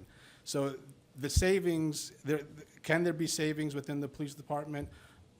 I think the answer is yes. Where and which line item, we can be able to identify that today. I think honestly, it's going to be very difficult to pinpoint where that is. I will tell you, quick math again, if you just add up the salaries and the insurance, okay, it's $1,675,000 out of a $2.1,225,000 budget. That's almost 80% of the budget, salaries and insurance. There's very little to move anywhere, and everything else that you see there is pretty much operational. So the savings is going to come on the salary, right? On the salaries, managing the people, and he's again, like I said the last meeting, something he's done this year. It's managing the staff, having the right staff on the right people, having the right people, and staffing them properly. And that's where I think where we'll see the savings. Yeah, and I also do want to say that because we're still in negotiations. Correct. with FO like, I mean, a lot of the things I'm looking at, well, maybe we could save there, maybe we could save there. We don't know because we don't have, So I feel Correct. like once that contract is in place, now we can start to understand where or where not, so. Yes. Yeah, so I remain at least on the other item in the CIT, or in the other fund, reducing that one line item by 20,000. I think that, to the resident's point, there's a very good opportunity there, but thank you, Chief, for the explanation. Super helpful. Thank you. Thank you very Always. much, Councilperson Urban and Winters. Before I ask for a motion in a second, I haven't finished either. Madam Clerk, get ready. One last comment. Yeah, I have a question for you, Police Chief. I've proposed this before, but I never heard from you directly about the, feasibility of something like this. I guess I'm curious, is there a reason why we can't have a pilot program where the cars are donated through a company to have El Portal be piloted as the first fully electric police department, right? And have cars that are then provided by a car company that wants to see the feasibility of being able to roll that out in a larger way. And I know there are several companies that produce police electric vehicles. He was referring to the fleet from Virginia Gardens. They want to come up and give us a fleet and pilot it? I No, would well, love that. not the municipality, but the actual. No, I mean Ford. If Ford wants to Yeah, the come, and manufacturer. if we're able to obtain a deal like that, that would be phenomenal for us and the village. No, but what I'm asking, is there any reason from a policing standpoint that you would not feel that that would be amenable? Because I mean, from a standpoint of us having something like that come together, that's that's us proposing it, right? And so I'm just saying, before even thinking about should we propose something like that, is there a reason from a policing standpoint that we might not want to do that? That's what I'm asking. No, I don't see any reason why. That would be very beneficial to us and the village. So maybe over the next year, over the next year, going into next budget, we should at least look into it, right? Because, companies like Tesla, and things like Ford. that, yeah, and since we're so small, they would be maybe willing to donate police because they don't have to do it. If we were like if the county or something like that, then they have to give us like 300 or 400 or 500 cars. But if they have to give us just 10, 15 cars, then it might be doable for something like that. So we can look into that over the next year for sure. And we might be able to remove that line item altogether, right? Yeah. That would be phenomenal, yes. Yeah. So we'll do that. We'll look into it. Thank you very much. I have a few more questions. Not okay. for the chief, though. Go ahead, Councilperson You're Winters. good. Thank you. Yes, Thanks. I heard a few things earlier about these bus shelters, and Madam Manager, I can tell you that after speaking with many residents, that the transit failed because it would not go to the airport. Everyone kept asking them to go to the airport, and they said they would not go. But was this system only allowed to go to the bus station, train station? So CITT is so restrictive. I mean, if we can advocate to get some of these rules, expanded a bit, that would help. It has to be 5 miles from the train station, so that's as far as it would go. And so the nearest train station was that, was the Bright Line, so that's as far as it would go. The Tri-Rail is a train, and it goes to a station that connects to the airport. We could have gone to that station, and people could have taken the little tiny metro mover, whatever it is that goes to the airport. Was that not a possibility? No, the It had to be requirement was to be the Bright Line station. So No stops, CITT none of that. requires us to only go to the Bright Line station, no other trains. Yes, that's exactly that's how they were Oh, wow. Could operating you that forward transit. that to me in email so I could see exactly where they did it? I- Appreciate that. Thank you. I don't know. Let me see if I can find some things, and maybe we can have a talk with the CITT with you as well. My last question here is, they mentioned earlier that last week we had the executive salaries at negative 2.3%, and now it's at positive 8%. I'm trying to understand how the combination of the holiday vacation pay, which was supposed to be, I think, for both the administration and finance, ended up bringing it up such a large amount at 8%. That's just what the amount is. I mean, the contract for the manager states an 8% annual increase, so that's what the number is. It says an 8% annual increase. Yes, sir. I don't think so. It's 3 plus 5 is my understanding, up to 8%. I'd like to then motion that next time we have the meeting, we review the contract to see exactly where the monies are being allocated, because I remember something slightly differently, but I'd like to discuss it with the whole councils here. Oh, the motion is what? To review the manager's contract at the next council meeting. Okay, so we have a motion to review the manager's contract at the September meeting? Councilperson Winters? Yes, the next September meeting. Excuse me, and it's- Mayor, I'm sorry, but that's out of order. You're here on a budget meeting. The only items before you are those that are on the agenda, that are the budget. The councilman can certainly request at any point that an item be put on the agenda for the next meeting. So I don't but need to make a motion, I just asked to do it. The motion has to be on the two items. This is like a special meeting. Mhm. You have two items that are on the agenda, and you can only vote on things related to those two items. And that's not to say that you can't ask for it to be on the agenda for the next meeting. It doesn't take a motion to do that. Okay. You can't Council- pass a motion. Councilperson Winters, No motion needed then. send an email to the clerk. I know that Councilperson Erbaum, it's his daughter's birthday. She's about to go to bed. She's about to go to sleep. So if there's no other questions or comments, we've been over everything, I think. That was my last one. Are we gonna be able to put it on the next meeting? So write an email to the clerk. Write an email to the clerk, All right. okay. If there's nothing else left to be said, do I have a motion to approve Resolution 2025-29, adoption of the budget? So moved. Moved by Vice Mayor Martin. Do I have a second? Second by second by Councilperson Lightfoot Ward. Madam Clerk, may I please have a roll call, please? Roll call. Councilperson Winters. No. Councilperson Lightfoot Ward. Councilperson Erbaum. Yes. Vice Mayor Martin. Yes. Mayor Nickerson. Yes. Motion passes 4-1. All right, thank you very much. Do I have a motion to adjourn? Moved by Councilperson Lightfoot Ward. Do I have a second? Second. Second by Vice Mayor Martin. All in favor say aye. Aye. All opposed say nay. Hearing none. The Village of Upper Tower first budget hearing is adjourned at 9:59 p.m.